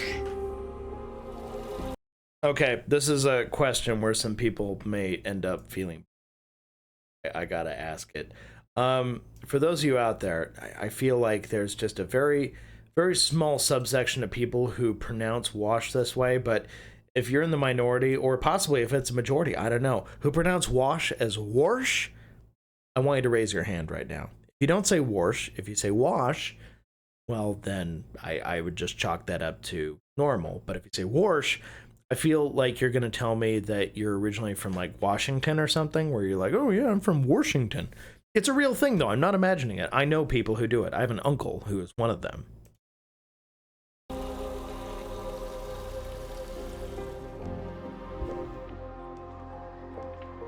Arguing the comments one time by who had the higher SiO2 coating. My God, guys.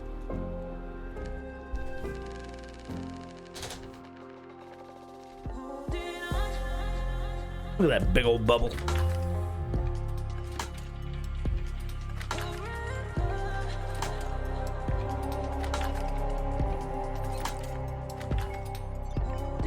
Anthony would approve of his shirt.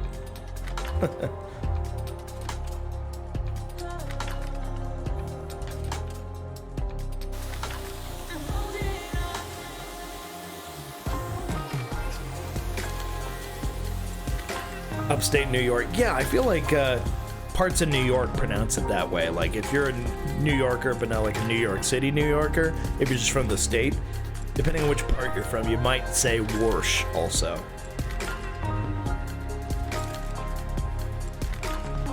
And I say that also because I remember correctly, in my many days that I did spend around the Junkman, I seem to recall him saying warsh also. So that may be a thing he does too.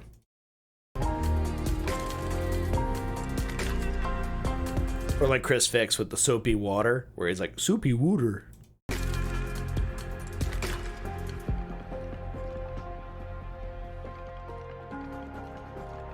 And a decal, not a decal. Decal. I just say it fast. Dane says neither. He has Anthony wash his car. Yeah. Both of my grandfathers say wash. Also, battery instead of battery. I feel like that's a thing, right? Okay, so maybe is wash less of a regional thing and more of an age thing? I'm getting more curious now. That's why I wanted people to weigh in, because I feel like it's not just an isolated incident for me. I feel like a lot of people either are or run into somebody who is also like this. So I'm just curious. Come on, tell me.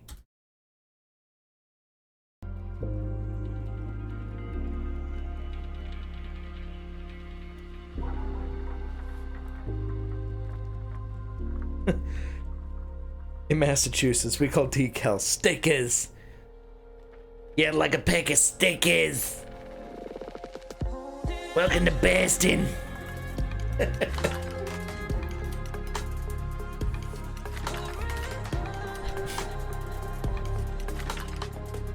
Welcome to Boston, you miserable bastard. Oh, creek or crick? That's always a fun one too. I say creek, but I feel like it's more of like a rural versus city folk kind of thing. If you're more rural, you might be more inclined to say crick. To me, crick is something you do when adjusting your neck. I cricked my neck, you know. Battery is definitely superior. Oh, that's a good one. Was it the Scottish people can't say purple burglar alarm because they'll just garble it all together? So purple burglar alarm for Scottish people is like khakis and car keys for a Massachusetts person, or a masshole depending on where you're from. Khakis and khakis.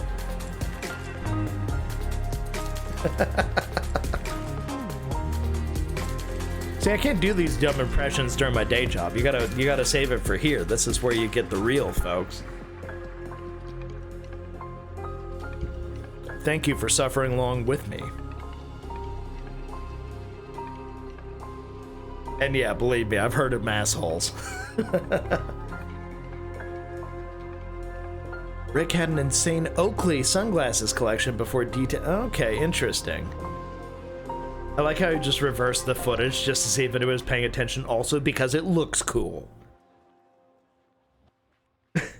Would you like a bolt of water? There we go. I'm from Western Mass, so we actually speak normal here. I like that. But I also like the variety. It's the spice of life, after all, when people just have those funny ways of saying things.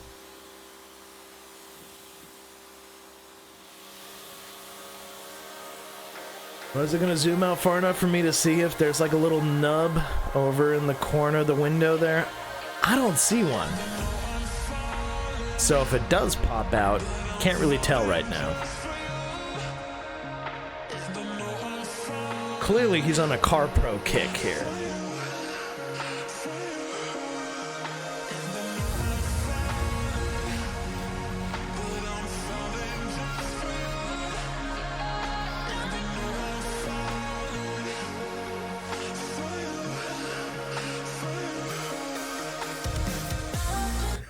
It's like a Terminator. Mild contamination detected.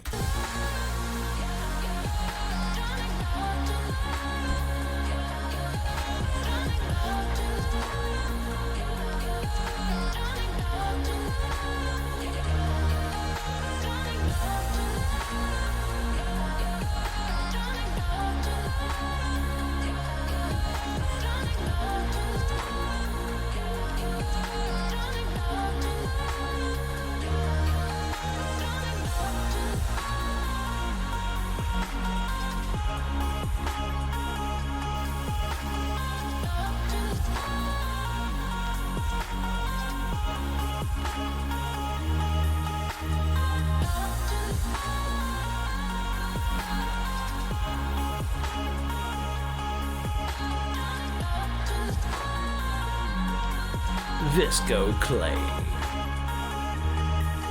Another thing I don't know about the Clio V6, but I'm curious to find out, and damn it, Doug DeMiro, this is why you need to release a video, is what's under the hood. Because the engine is behind the driver, so is it a frunk up front? Or did they not want to spend the money to make it a frunk, and it's just like fans for a radiator and some other random stuff they just put there? Because yeah, there's some cars where you feel like, oh, this car's gonna be awesome, it's gonna have a frunk, but it's like a special one-off edition or like limited edition of a car that otherwise normally has the engine up front. Because they swapped it, then you're left with not that much space up front. I mean, I just feel like it's kind of a wasted opportunity.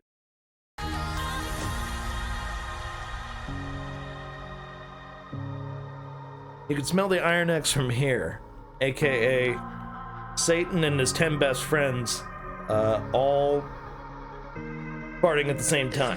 That's what it is.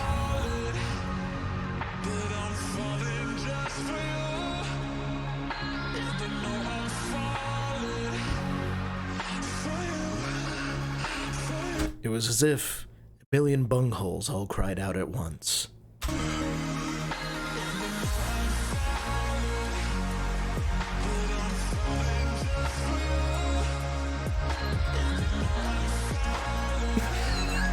Fireball and Gian in the same vid, my head's gonna explode!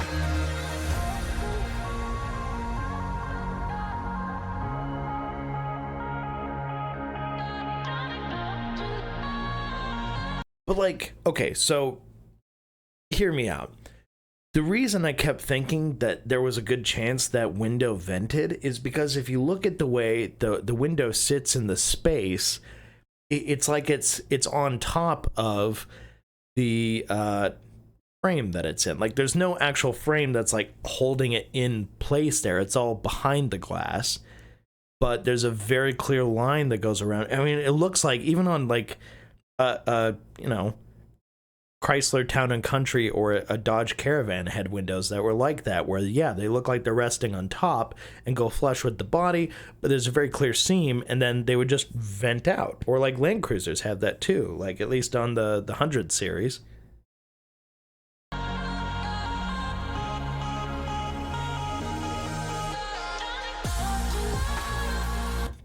All right, we've seen Clang before, so this is no fault against the video. It's just a little on the long side, so we're kind of popping through.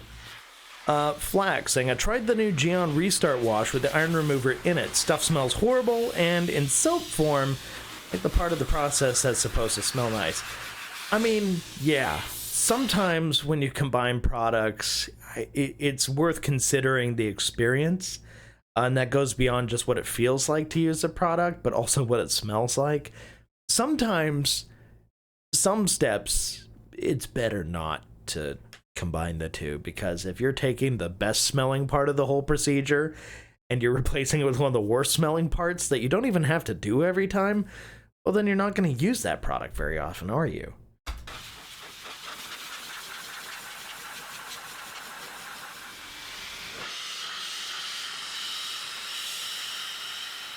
Like, you can see how much it has to turn that panel inward so that it doesn't make contact with the extra width of the car when you open the door. But that hinges up pretty close. Oh, such a cool looking fuel cap, though. It's got a key lock on it.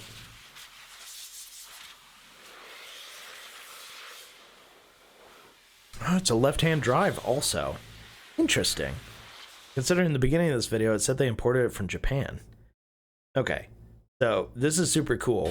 Obviously, I love the Clio V6, but I don't want to bore you guys with like too much of the same thing. We want to keep this variety show going.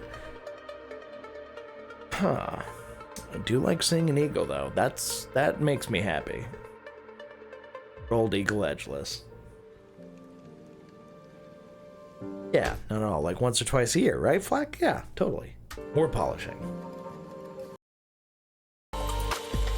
Okay, these are the areas where an hybrid or the 75 in a pinch really makes sense.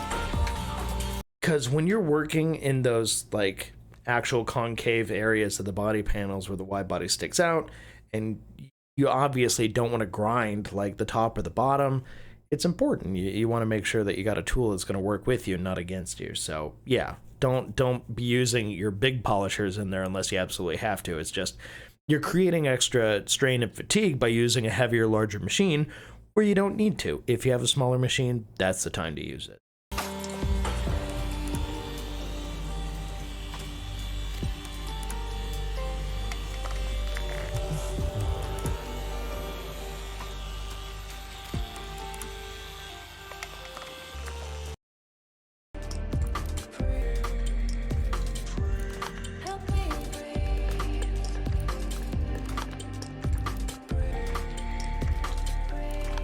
Now, I'll say from experience, he doesn't have to tape off those areas. That's more of a personal preference thing when using that product. I find it doesn't actually cause issues. Oh, man. Looks good, though. Looks real good.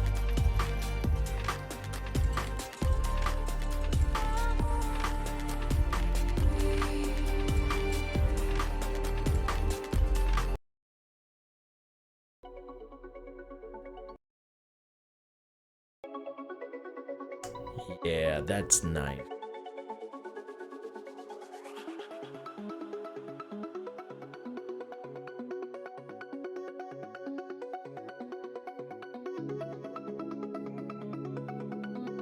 Okay, so before moving on to the Junkman video, which I will watch next, I want to pull up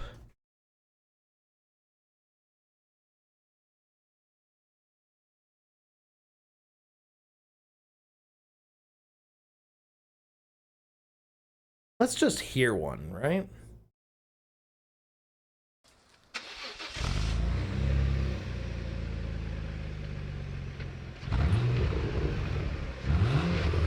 Yeah.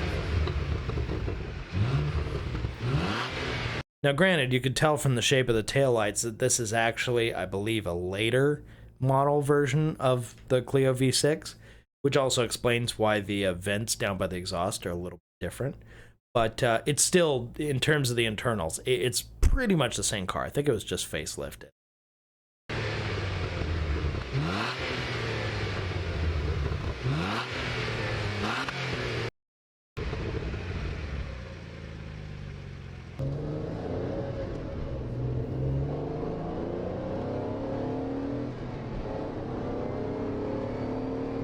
Oh, you can hear that transmission whine too. That's cool.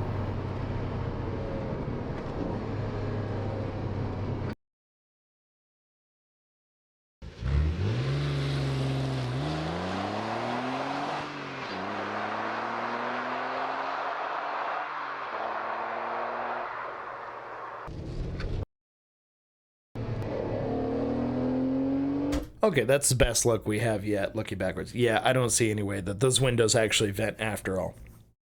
But that's your storage area back there, pretty much all occupied by an engine. But it sounds good. Definitely one of those cases where a V6 is a good thing, not a bad thing. Okay, that's enough of that. Let's see what the Junkman's doing. What is Junkman-O-Man up to? Also, you'll notice I clicked like on the video. Yes, good job there, Rick. Yeah, good to go there. Also, launch a Delta Integrale. See your Christmas tree out there. Very cool.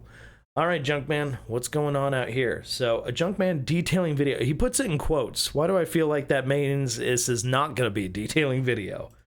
Hey, boys and girls, the Junkman here. Looking like Grady from Sanford and Son. But, just had a wild hair up my behind. I wanted to try something. I am going to clean my wheel with something.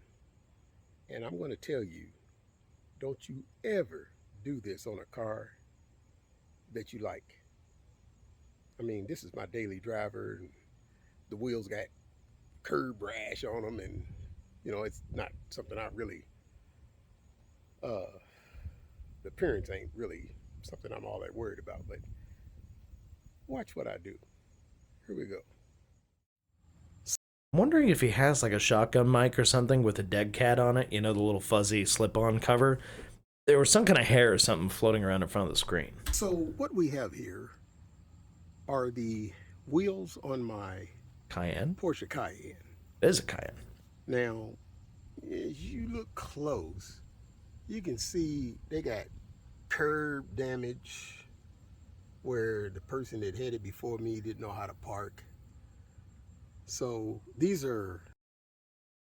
Okay, I'm just trying to figure out if that's like water droplets and stuff on the tire. Like, what is happening here?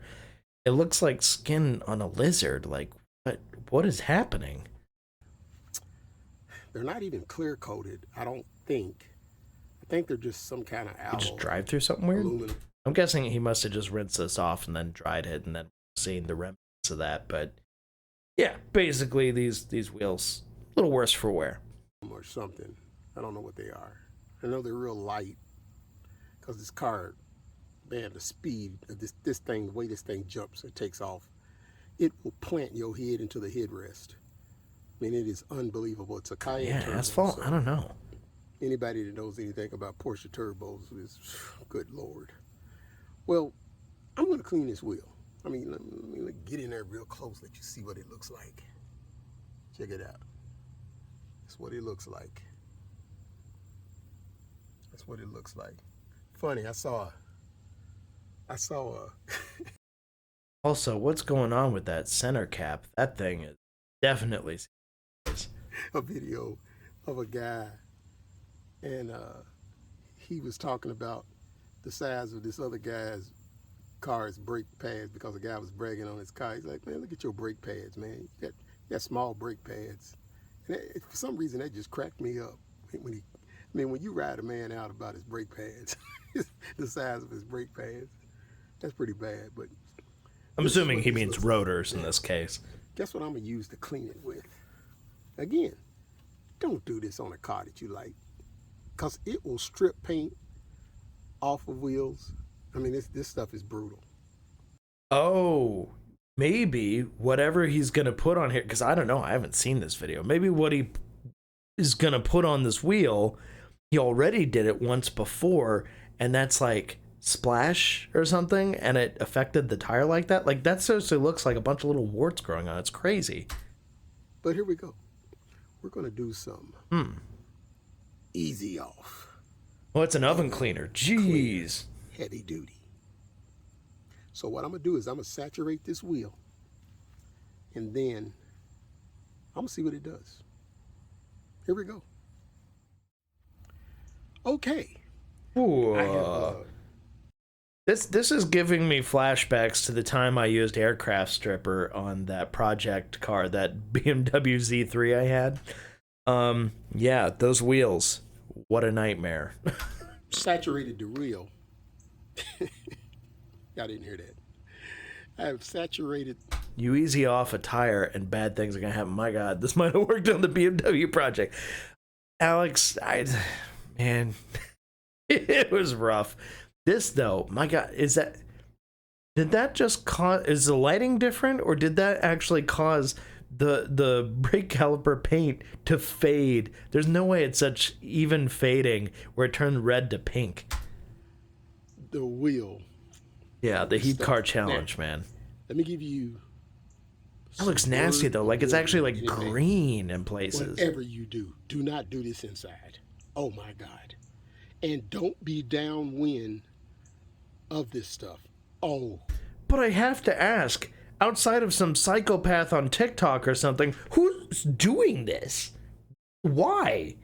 Like, I know that there's this whole trend of stupid, like, don't waste your money on expensive detailing products. Get yourself simple kitchen and household cleaning products, and you'll clean your car just as well while saving money. And yeah, sometimes you can get away with that. But some people take it a little too far. Actually, they oftentimes take it way too far. And this is an example of that. It will make you puke. I mean, you get a whiff of this stuff, man, especially if you got your mouth open. Hey, it looks nasty. I'm telling you, God, this stuff is brutal. No doubt it's messing those tires up. So I have saturated it. So now what I'm going to do, I'm going to let it sit there. I didn't even look at the instructions on the can because I used it to clean my grill, and man, it made the grill spotless. Oh, I'm sure. But I'm going to look at the instructions. I mean, I didn't even look. That's right, Jamie. Junkman done pulled out the oven cleaner. Yeah, no, it's looking pretty bad. Andrew Tate does this on cars in Romania that are a threat to him. Well, you know, every time he looks around, if he sees that someone else has a Bugatti, then he freaks out and he sprays oven cleaner. Jesus Christ. But gonna hit the tires of Dawn Power Wash. Hey, Jamie, for what it's worth, I have that Dawn Power Wash stuff, you know, where it's supposed to be used upstairs in the kitchen. That Power Wash stuff is legit. I like that. Like, if I gotta do dishes or something like that and I'm cleaning them out, that Power Wash stuff is awesome. But I'm not gonna use that on my car. I'm gonna go ahead. I don't care what kind of a dum-dum you might think I am. Not you, but like anybody watching. So let me grab a brush. Hold on a second. See if I can do this without getting my fingers all in the video. Let's see here. So the first thing I'm gonna do, I really should have brought a camera stand out here. I'm gonna get my Oh yeah, holding the camera while you do this. If you get that on your camera, it's probably melting the plastic of the body. It's kind of hard to really get in there. Top the wheels with F11 and they'll look brand new. Only because you quietly, in between takes, just replaced them with new wheels. That. I'm not making an effort to really do a good job. I just want to see what it would do.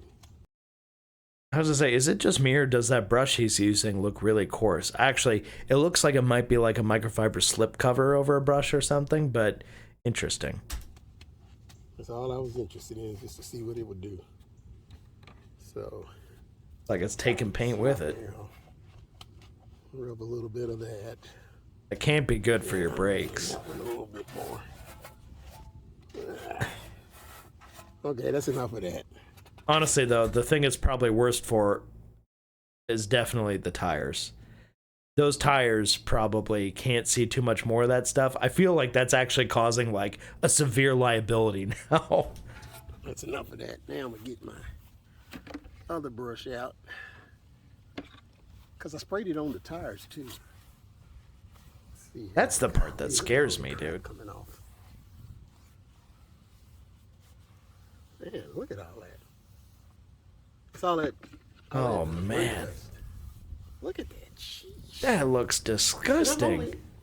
I've only had it on It's like a Canadian goose shat all over your tire. there. I didn't even let it stay on the You tire. think you're cleaning it? Look at this. Oh, that's so bad. Oh, good. Work it into the rubber. Yeah, we can't have it all sitting on the surface. We gotta get it in there nice and deep. I can at least do a halfway decent job on Lordy. I can reach.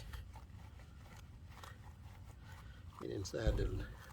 Oh yeah, Alex, that grass is as good as dead. Oh Now man. again, this stuff will strip paint off of wheels. So if you got a painted wheel and you put this stuff on there, Alex, geese are an abomination. I guarantee you when you rinse it off, your wheels Especially Canadian geese. will be dull looking, because it'll take the paint clean off. It took the paint off my grill, so I know it'll take the paint off your wheels. So, but like I said, I ain't worried about these wheels. Yeah, Jamie, that part actually makes me sad if it's hurting the ducks in the local pond. I just don't like geese. I like ducks. Ducks are cool, but not geese. I'll probably never replace them, because I kind of drive this car the way it was meant to be driven, even though it cost $92,000 when it was new. I was like, I never would pay that much. I mean, it's nice. I mean, it's worth it, but it's not worth it to me. I mean, that's a house. I pay that much for something. I'm gonna live in it. Quick poll in the chat here. Does anybody live near an area where you could actually find a house for 92 grand? I mean, like a house with a foundation, not like a pre-constructed mobile home or anything like that, but like an actual house with a foundation, frame, and all that stuff just built on a piece of land that includes the land. Are you finding that for 92 grand anymore these days? I would be shocked. I mean, outside of like maybe parts of Michigan or something. So, okay. So now, I'm not asking because I'm actually expecting anyone to say yes. I'm very much strongly expecting people to say no, because as far as I can tell, it's not the case anymore. I'm going to rinse this off. And it hasn't been for a little while. Let's see what it looks like. Wipe on that brake. Looks like the calipers came back. I wonder if it's just his phone doing some funny whatever I think it's called. color correction. Caliper. Or camera, I mean, not a phone. Water. And let's rinse that puppy off. Let's see what it ends up looking like. All right, here we go.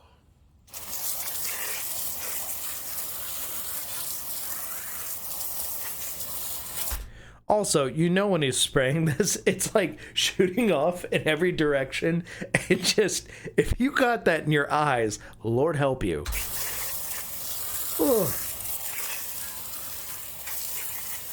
Yeah, Jeff, maybe in Flint, but like I was saying, some places in Michigan, maybe, but almost anywhere else, I just don't see that.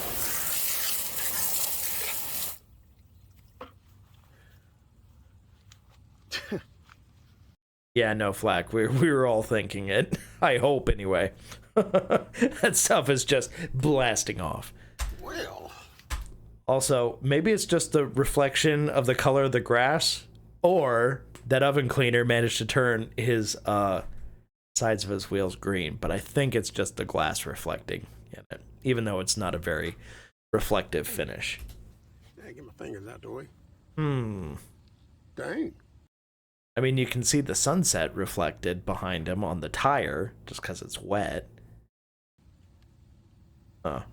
That's a pretty good before and after. Look how bright the calipers are. Jeez. Don't be tempted. Oven cleaner. Don't be tempted. It's a On your bad wheels idea. You don't really care about. Let me see here. I see a spot I could have reached that I didn't. Let me see if I wipe on that, what'll happen. Oh yeah, it's coming right off. If you took... Yeah, Flack, you want to see it once it's dry. Because that's the thing. You can work on something like that. And as long as it's still wet, it's probably still going to look relatively good. But when it's fully dry, you're going to see the real damage that's been done. If damage has been done. But, I mean, that oven cleaner, I have to imagine that's what messed the tires up the first time around. Because they did not look right. Something was off. Take your wheels off the car. Man, you could work wonders. And this stuff's probably a lot cheaper than the stuff that you buy that's really made for wheels. Man, that's impressive. That's impressive. Well, depending on the kind of product, yeah, it can be a lot cheaper to just use way stronger stuff because it's not going there with the intent that it's going to be used in this kind of fashion. It's still coming off. Imagine if I really tried. You know, let me rinse that again, let y'all see what that looks like. Oh, stepping on my glasses. I feel like this is subtly convincing people they should do this, and I'm not sure I agree with that. Oh, here it goes again. Everywhere.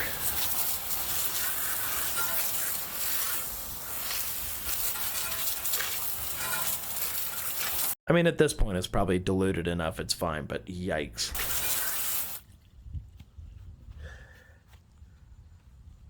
Man. Yeah, that's impressive. And that's with it sitting on there. I didn't even let it sit on there 5 minutes. If I would have let it sit on there for some time, it would have really did a heck of a job. And I would never suggest you.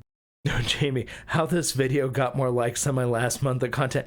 No, for real, Jamie, it's actually kind of it's a little frustrating sometimes when you when you see. I mean, what surprises me on this, and this is just coming from experience, to have, and I'm not passing judgment for 683 views, but 683 views with 37 comments. That's a lot of comments for the number of views. And just speaking from like what we usually get, we'll get videos that, have maybe 500 to 1,000 views for like the low performing videos and stuff. And we're lucky if we get like 5 to 10 comments, but this has a lot better interaction.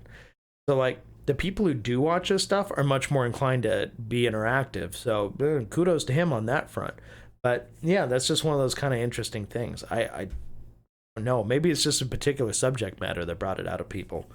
I don't know. Jamie, you should definitely be getting more interaction though, because you clearly have like a vision and stuff, and you deserve it. Do this when the instructions say when you clean your oven to heat it up. If you heat, like if you was to do this right after you got through driving your car, when the wheels were hot, all that'd be it takes horrible. Is one whiff of this stuff, and you will be gagged beyond all report. I mean, it's going to be, you're going to be suffering. So you don't want to be downwind of this stuff, and I wouldn't do it on no hot wheels, Because, I mean, it's the steam. If it gets in your nose, it's like CS gas times 2,000. It's bad. It's bad. But I just want to do that little quick video. Just, you know, I just got a wild hair up my behind and said, I wonder if I do that. Because what I was doing was, I was out here cutting my grass. You know, I was out here doing my yard, y'all. Doing my yard. You know, making it look all presentable and stuff. He's got lots of nice little plants and stuff going there. You know, I got my beware of dog sign. Beware of devil dog. Beware of devil dog sign. See? So I was out here cutting my yard and I decided to, I just got a wild hair up my behind, tried to do that, but got the yard looking like. Oh my God, Jamie, that would be so funny. And he's like, yeah, so now that we got that out of the way, anyway, I've been checking out this new brand, Geon. So anyway, it just starts going into like a whole montage and suddenly there's like crazy production value. And yeah, no, that would definitely, I feel like that would traumatize some people. 9th and I got a parade deck out here. But yeah. Easy off oven cleaner. Hey, some of you might want to try it and be amazed. So what have we learned today, kids? Let's see, Flack. Man, my wheel cleaning process is brake buster and Geon wet coat at the end. That's it. I call that cheap. Maybe not easy off cheap, but not expensive by any means. I mean, yeah, that's the way to look at it. Is like, okay, it's always relative. Someone else out there is going to have a different idea of what's expensive or cheap than you. But, I mean, if you find something that works for you, don't let other people just sway you because you feel like you're not part of the cool kids club or whatever. Like, if it works for you, there's nothing wrong. But if you get that point where, like, I want to try something different, that's when, like, we encourage people, like, hey, that stuff we're showing you, this might be worth your while if you're already looking around for something new to try anyway. So, I mean, I know people who like detailing products really like trying lots of different detailing products. So, yeah, it's kind of a built-in audience. But at the same time, like, if stuff's working for you, I'm not going to fault you for it. Enjoy. All right. So we've got... that was educational. I want to look at some of these comments before we move on. We've got...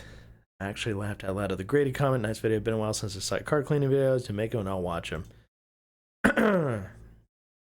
Do some new stuff. Yeah, because he's got a day job outside of detailing, obviously, and that keeps him busy. I haven't talked to him in quite a while, so I don't know what he's up to lately. Tired of a Junkman detailing kid. Never fakes the funk. Our video. Okay, yeah. No, we got a bunch of those. All right. Black, exactly. Took me a lot of years to settle on products that work for me. Towels, though, I still impulse buy new ones. Yeah, that is kind of the thing about towels, is like, you can make them last a long time, longer than most people expect them to, but it's pretty tempting to always be getting new ones. All right. So I've got that Junkman detailing video. Let's look up some...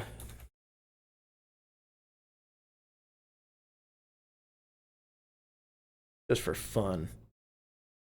All right. We'll have the expected ones. Then we'll have some unexpected. What shit?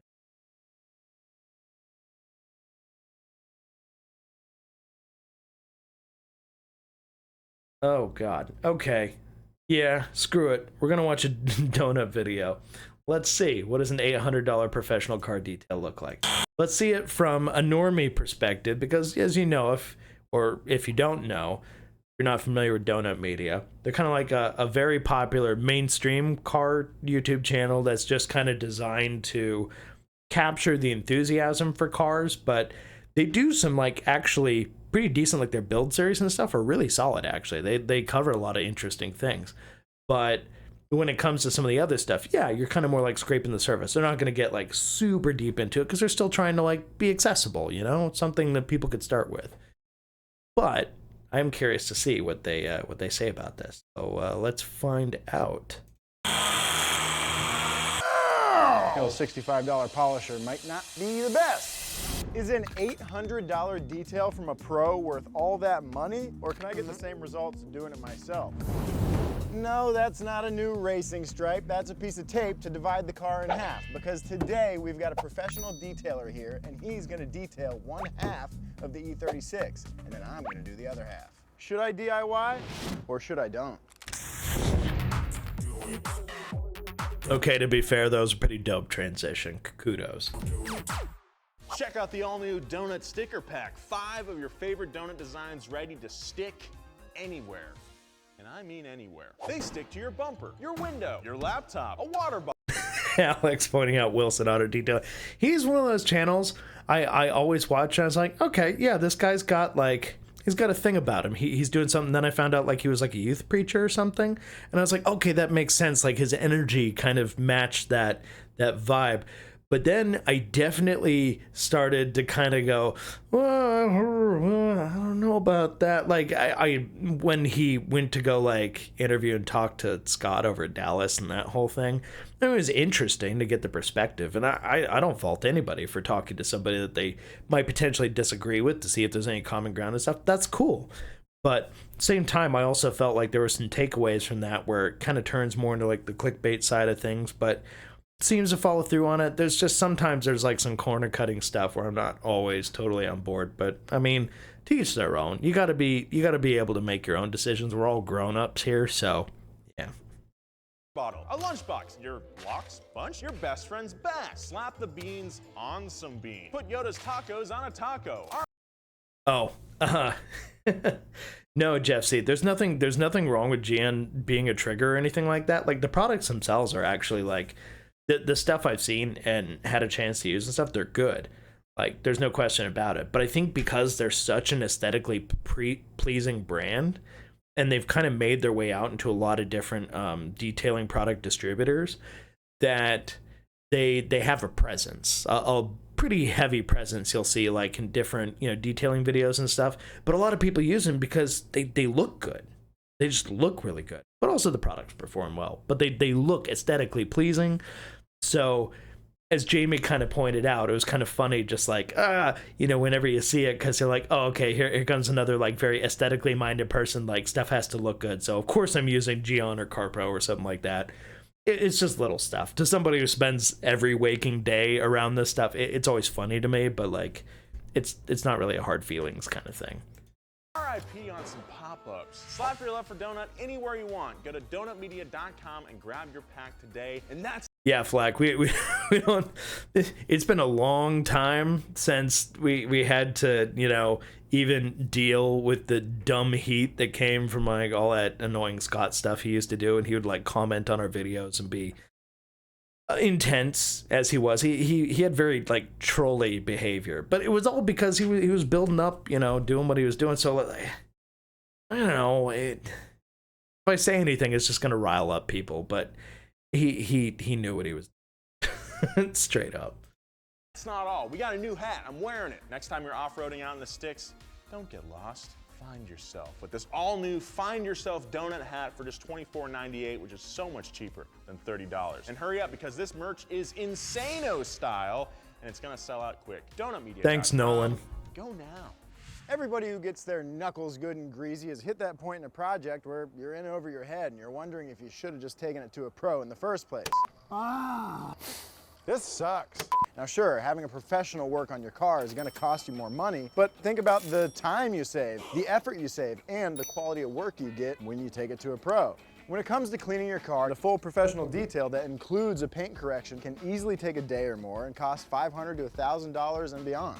But why does it even cost that much? Well, a professional detailer is going to be going over every square inch of your car with a pretty specific set of tools and a lot of experience. And they're probably going to do it pretty quick.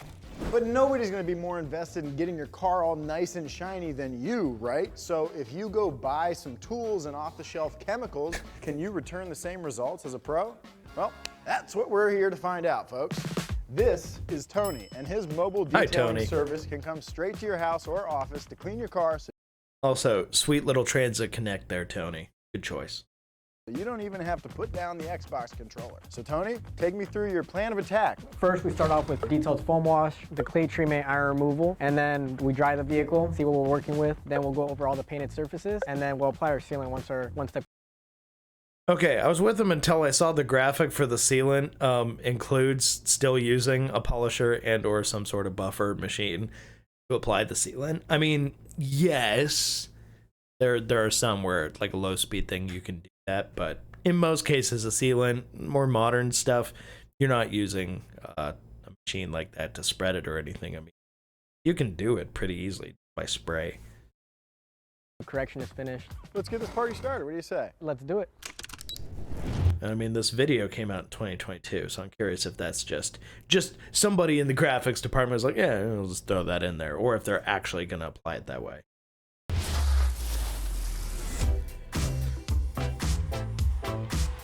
Also, somebody tell me what foam cannon that was, because that one looked weirdly tall. That's Tony. Look at his professional touch. Wow. Go Tony.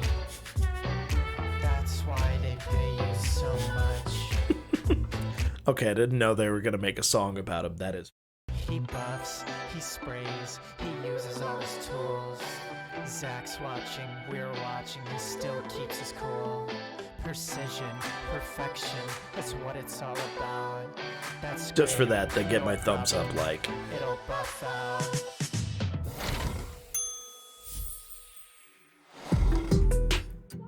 Something that's a bit challenging is removing all the residue from all the decals. It's taking a little bit longer than I expected, but we're getting through it.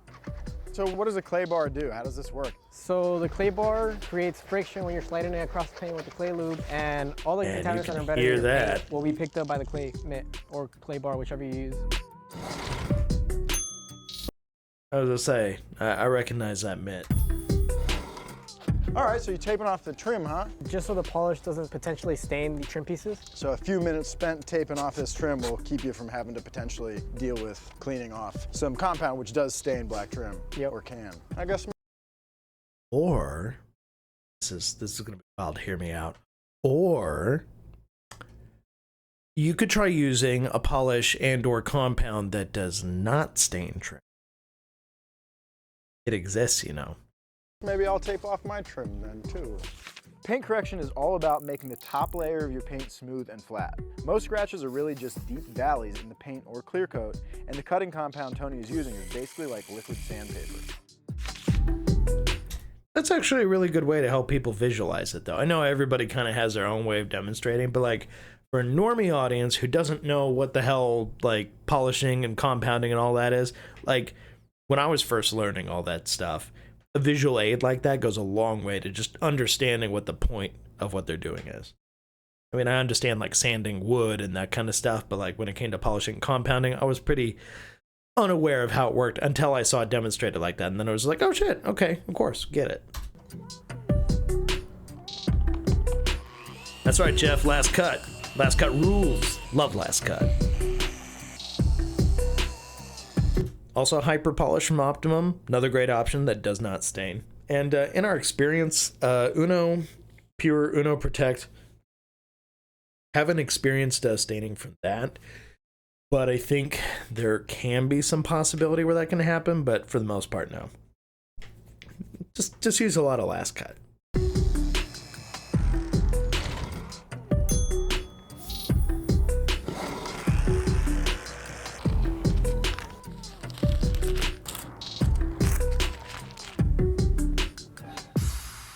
Tony, this doesn't look good, it looks great! And you did it in just under 4 hours. 3 hours, 43 minutes to be exact. And that was with us bugging you, poking you, prodding you, making you talk. So honestly, great work. What a nice job. Looks very nice.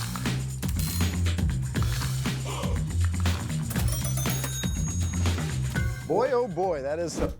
I mean, it's a little subjective, but overall, like, this is actually a decent video for somebody who's, like, just becoming acquainted with stuff. Some smooth paint and the reflections are like a mirror. Bro, tape trim and still use TLC. Let's peel this tape back and see what I'm working with.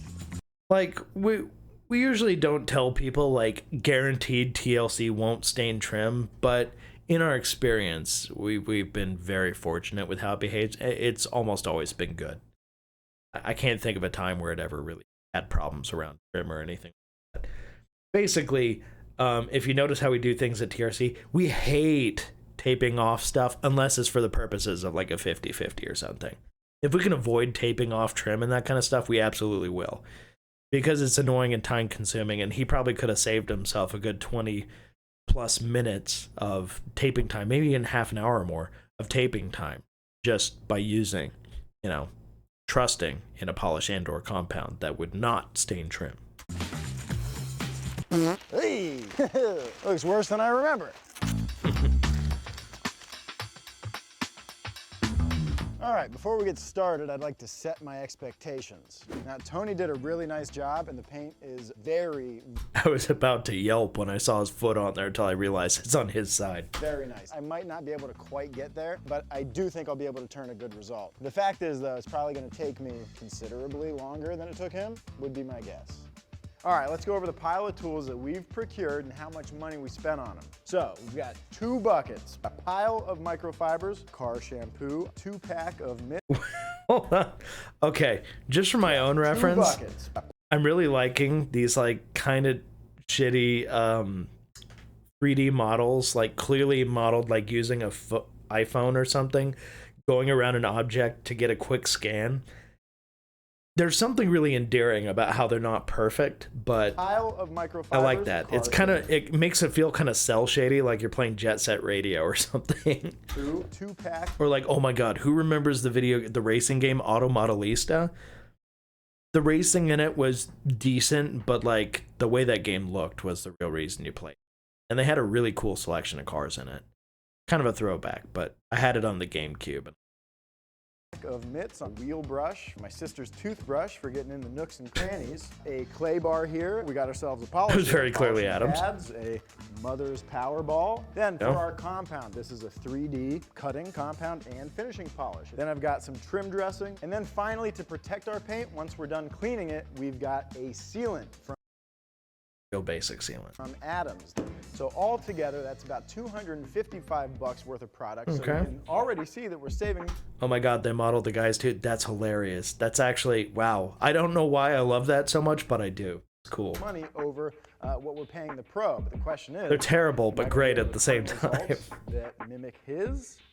Well, here's the truth of the matter. Even if I don't, and now I have the tools and I've got enough chemicals to go at this 10, 15 times. So maybe my first job won't be the best, but heck, by detail number 10 or 12, you gotta be figuring it out by then, right?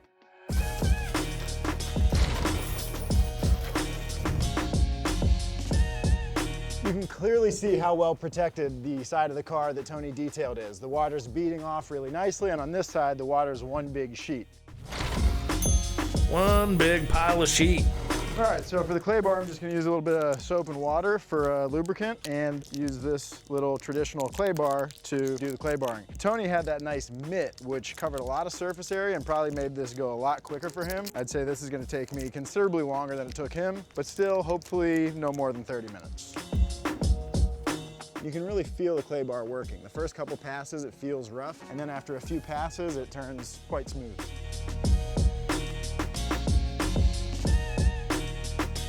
Okay, so we just got done clay barring, and to be honest, the paint looks pretty good when you just... Oh my god, Jamie, you want me to play the detailing simulation game? Tell you what, if I can manage to get... If we can get 10 more people to follow the Great Dane Films Twitch channel here, I will go ahead and download the detailing simulation game and I'll play it, but not until I hit 40 followers. We got to get to 40. So that's a little goal for you guys. If you find people who are interested in this stuff, share it with them and get them to join in. That'd be awesome. Obviously, I only want people here who want to be here, but, you know, incentivize this stuff, right? Anyway, go ahead and keep throwing the ideas out in the chat there. I do like that, though. Glance at it, but when you look a little deeper, you can tell that. And yes, Flack, you follow when you were offline, that should count. Yes, it does count, because I actually look at the number, so I see it, but yeah, I appreciate that. And Alex, thank you. I really, really enjoyed your contributions tonight, so thank you for sharing those videos. Have yourself a good night. I'm seeing now it's getting close to 11 here, but we're doing good. We're hanging out. So I'll go ahead and keep going on this until we feel like, rounding up for the night. But for now, have a great night. Talk to you later. We're not done here. First off, when you clay bar a car, you remove everything from the paint, contaminants and protectants. So that means we definitely can't leave it like this. We have to paint correct because we're already here, but we definitely then need to either wax or seal it. We're gonna move into the garage to finish the rest of this little project.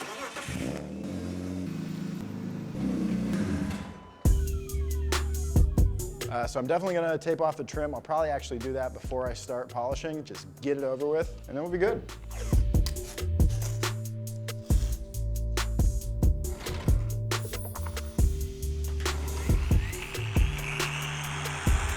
Okay, it turns on. Great news. And usually in amateur hands, the first thing people are going to want to do is crank that sucker up as fast as it'll go, thinking more speed equals more correction, right? Wrong. See what we get. Pad does feel pretty firm. I mean, it does up to a point, and then it becomes diminishing returns until it's the opposite.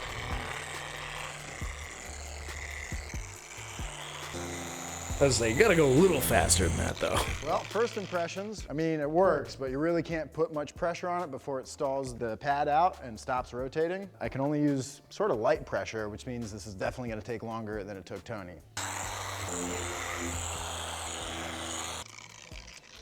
Okay, I mean, we're close, but to my eye, it's pretty clear that he got the scratches out a little bit better. So we'll see how it looks at the end, but $65 polisher might not be the best. I'm afraid, baby.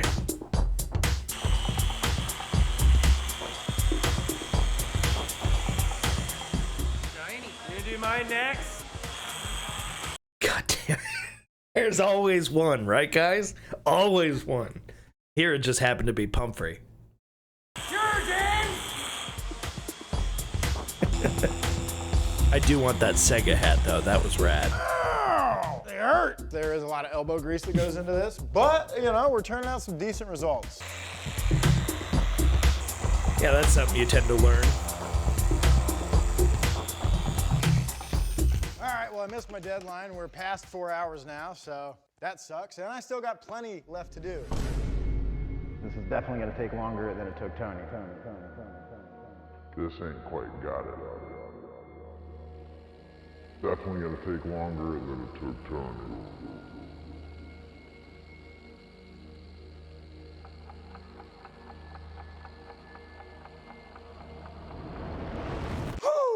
All right, well, heck, pretty good. Paint correction's done, headlights look good. I guess it's about time to seal this thing up. Yep, back's killing you. Got a fresh pad on. That's it's a very definitely soft trademark. pad, so it's not going to be trying to remove anything. And we're just going to put some sealant on, give the whole half of the car a nice thin coating, and let that dry. Not a coating, a sealant. There's a difference. I know what he meant. This is a lot easier than the paint correction in terms of how hard I got to push.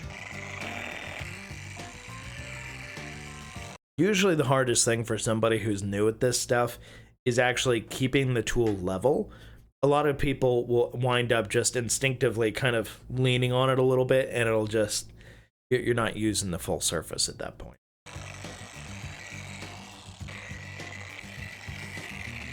Okay, that's one full coat of sealant applied to half a car. All right, we got the sealant buffed off, and I gotta say, the paint looks pretty good, but we're not done yet. I'm gonna go around and hit all the black trim pieces with this. It's called VRP. It'll bring all our faded trim back to like new condition, look nice and black. Then what? Until I remember something else, I think that's it.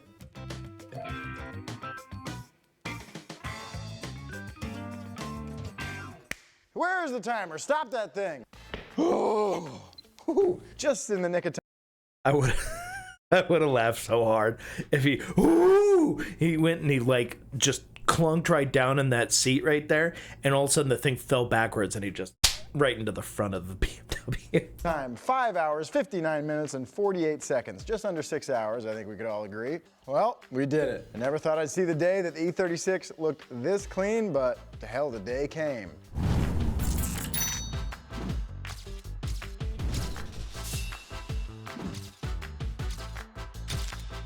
Show us So the it did middle. take I me swear I could still see the line. More time than it took Tony by about 2 hours and 15 minutes. But I gotta say, my results came out pretty good. I think if you asked me a week from now which side of the car I did, I don't think I would be able to remember.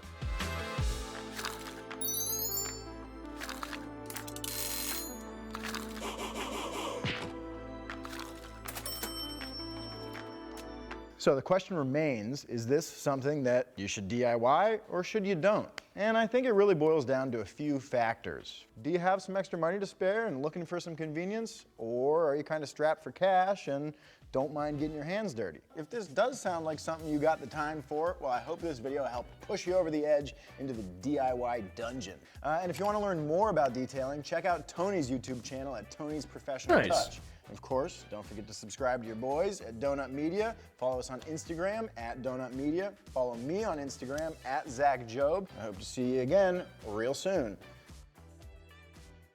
Honestly, that was a solid video for somebody just looking to get into it. I think that's a pretty good access point, at least to kind of develop the interest. Of course, as we all know, if you spend any time around detailing, it becomes a rabbit hole and it consumes your entire life. And it just generally becomes something that's all-consuming. All right, well, we still got a handful of people in here. We're still chilling. What can we check out next? Tail replacing my all-purpose cleaner because of unfixable damage.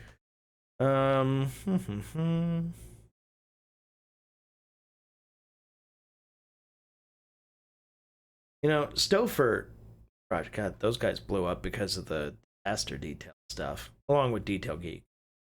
Oh. You know what, actually? I'm looking through all this stuff. I want to round out the night by watching some Top Gear Clean Team with my boy Jack.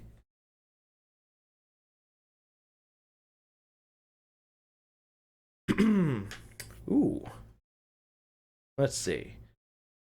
What do we want to watch? Do we want to watch the Escort Cosworth, which I'm a fan of, or the R8 V10 Plus?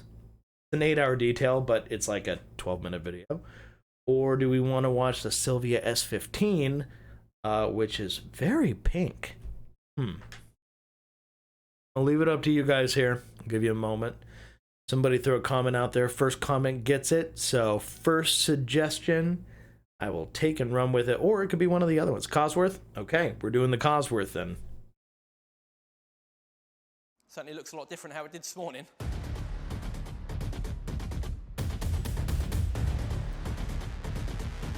Jack's the man.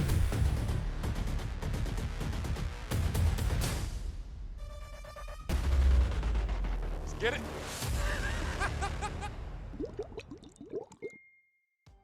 I think this is a bit of a moment. Ford Escort Cosworth in aubergine purple. Somewhere. It's a good color. Unmodified.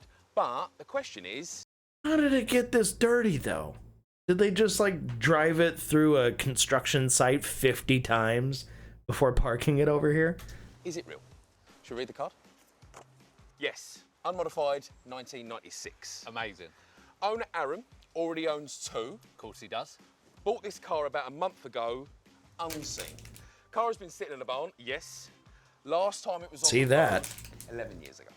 Aaron has got the car running, but now it needs a detail. You have 8 hours to do this Cosworth proud. Let's have a look. There it is. There's the money. But, elephant in the room, mucky. I just feel like this is setting a tone now for the rest of the car. Let's have a look. Talking about You say, would someone really treat a Cosworth that bad? And while I'm inclined to agree with you, I don't... I can't imagine doing that to such a car. There are definitely people out there who... You ever just look at, like in Dubai, the abandoned supercars and exotics, and, like, interesting imported cars and stuff that are just like left on the side of the road, dusty, desolate, just rotting. It's enough to make you cry. I don't think this is one of those situations. This clearly just sat in a barn. Oh, that makes sense. Dirt. That sunroof. He's not letting in much sun. No. Legendary whale tail. Covered. Is it the most iconic bit of the car? Quite possibly, but not Oh, at the definitely. The double wing is the shit. I think we need to. Let us pray. Panic over. It seems the doors were closed when it was in the barn. Needs a good hoover though. Hoover, steaming. Yeah, it needs a cleaning, but nothing outrageous. Perfect. We know what we're working with. Let's crack on. Let's crack on.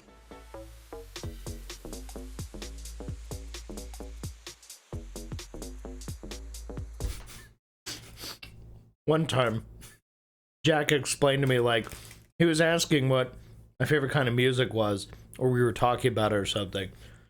And when I asked him, he goes, I don't like music with instruments in it. I went, wait, what? Basically, if it's got synths and like a beat and stuff like that, he doesn't count those as instruments. He doesn't want guitar. I think he specifically said he loathes guitar. So like, he's not about the Arctic Monkeys or any of that kind of stuff. Like, no guitar for him. But I just found that kind of funny.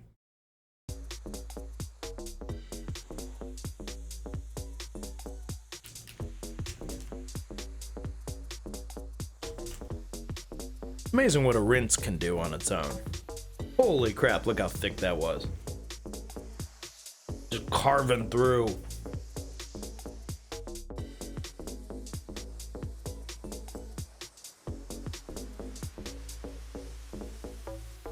That's the heaviest dirt off now. Time for the pre-wash stage.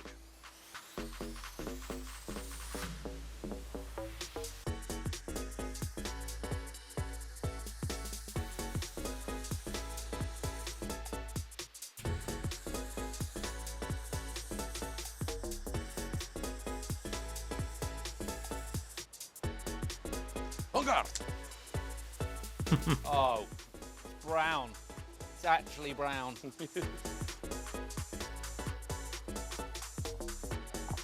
Mustn't forget your flaps. And yes, those are detail factory brushes. I can't really talk about it on the show. Obviously, it's a little more agnostic when it comes to products and stuff on there, just because of the big exposure they have. But yes, those are detail factory. Boar's hair, to be specific. When you see the blonde brushes like that, that's boar's hair.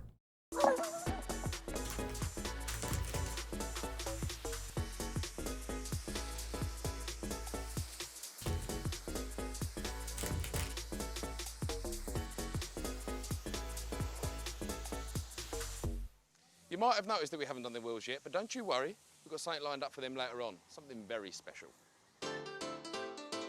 Let's get it. What a mess. Get right in that gap. As lovely as it is to clean your car in the sunshine, Don't let your chemicals dry out on the bodywork. You don't want any water spotting. You know it's dirty when you can hear it. Yeah, no, it makes perfect sense, Roush. Considering BBC is essentially public broadcast.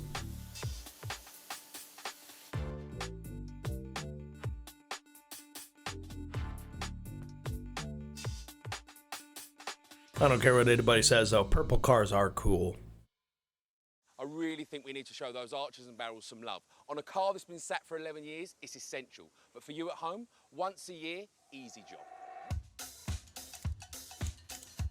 Knocking them off. Let's get that out of the way.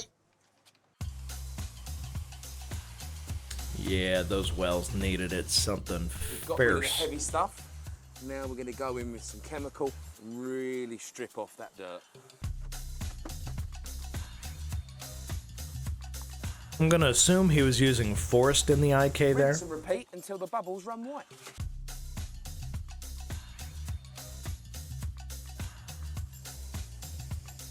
Because Forest is a citrus pre-cleaner, so I would strongly suspect, especially based on the color too.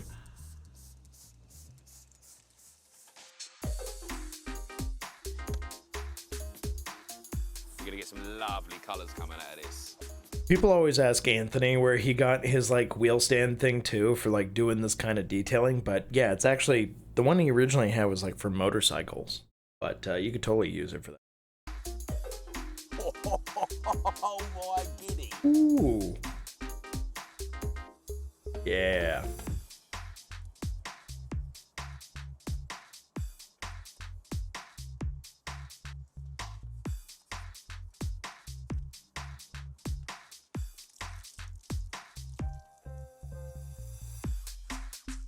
Definitely the sort of wheels that benefit from that, though. They'll really show the difference when they're done.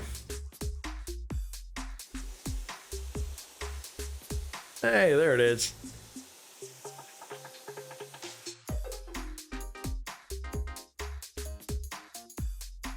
I saw a cheeky little blip of a Clean and Shiny logo back there, too.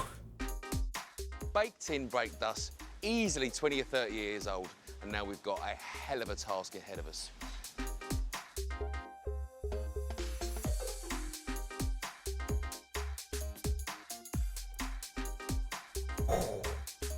That'd be so much crap on there. Look at the colors, man. Yikes. Oh, that's satisfying. Yes. That's good shit. I know, right, Roush? Aren't you kind of disappointed he's not using Easy Off? It just means the wheels are gonna live to see another day, as well as the tires.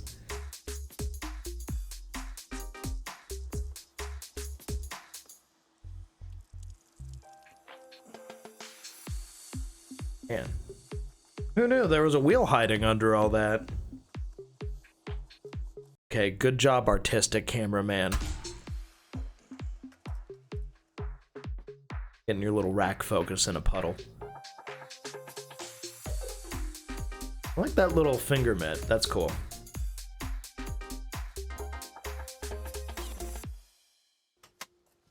Now, onto the engine bay.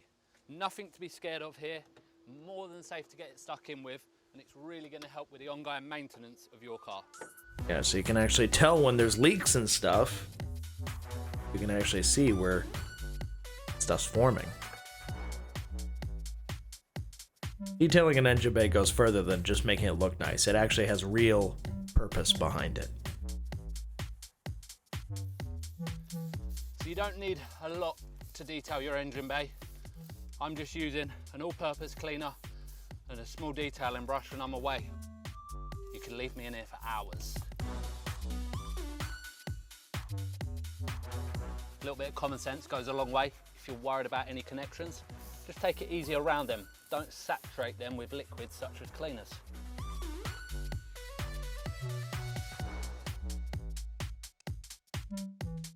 Well, and you can also see the way that the firewall is kind of divided up there, where it's kind of broken into two parts in the engine bay.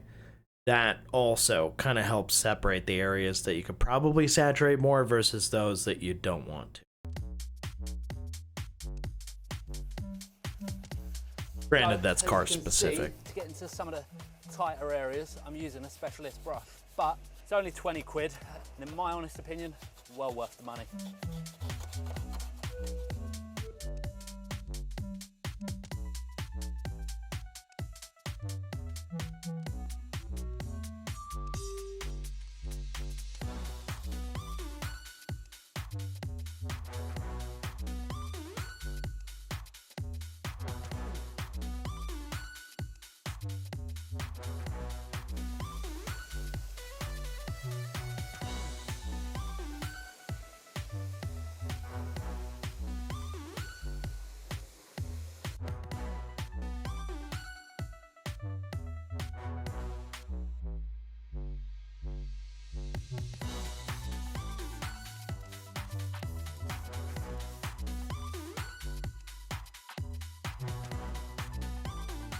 Finish off the engine bay, a little bit of trim dressing. It's going to really darken down the plastic to make it easier to clean for next time. Once it's on, allow it to soak in, and in an hour's two's time, we're just going to whip up any residue. How are we for time? We're 4 hours in. Let's get it in now. No mucking about. Well, they're halfway into their whole time period that they've allotted themselves, and they haven't even begun polishing yet. It's a very small car, fortunately.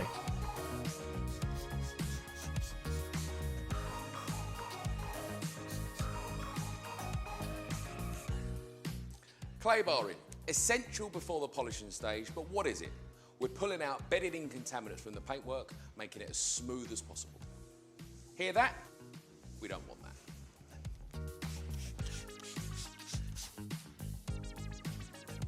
Smoother than me barnet now.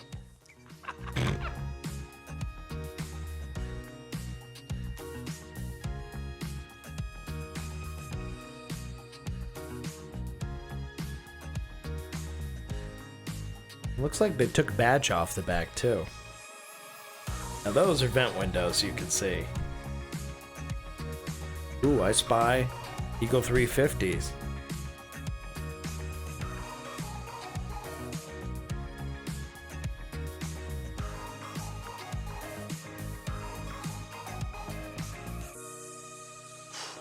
Two hours to go. We need to get this interior done. Some finishing touches, glass. Let's get it. Blast them out.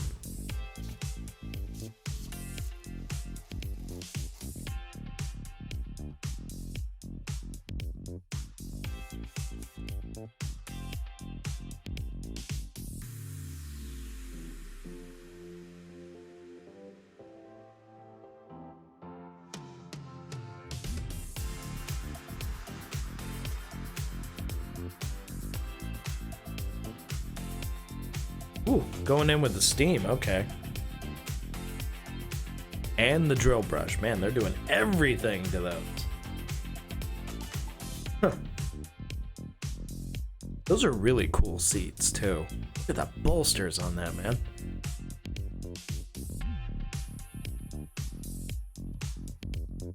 Old Recaros.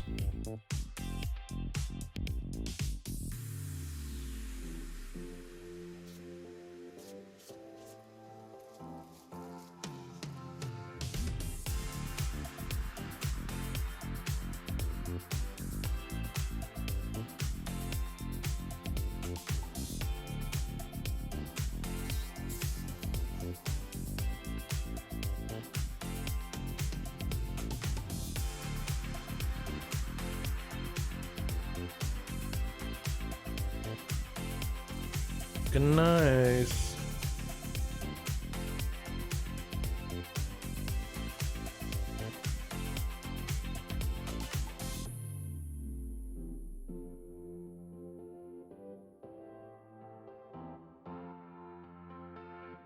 Gunk on that.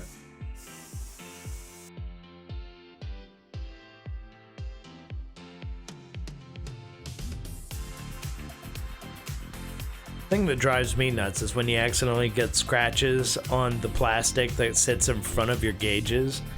Oh my god, and the sun hits it just right, and next thing you know, you're just staring a bunch of scuffs and scratches in the face. There's a whole lot of marring.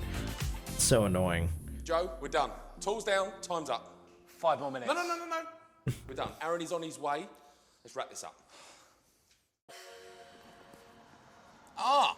Hello. You must be Aaron. I am. Hello. Mr. Cosworth. Yes. How many of them? I've got 3. Okay. Dang, dude. Am I right in saying this is the one that's original? This is original, yep. Plan for this one? Keep it original. Okay. Smart When did man. your love for fast forwards kick in?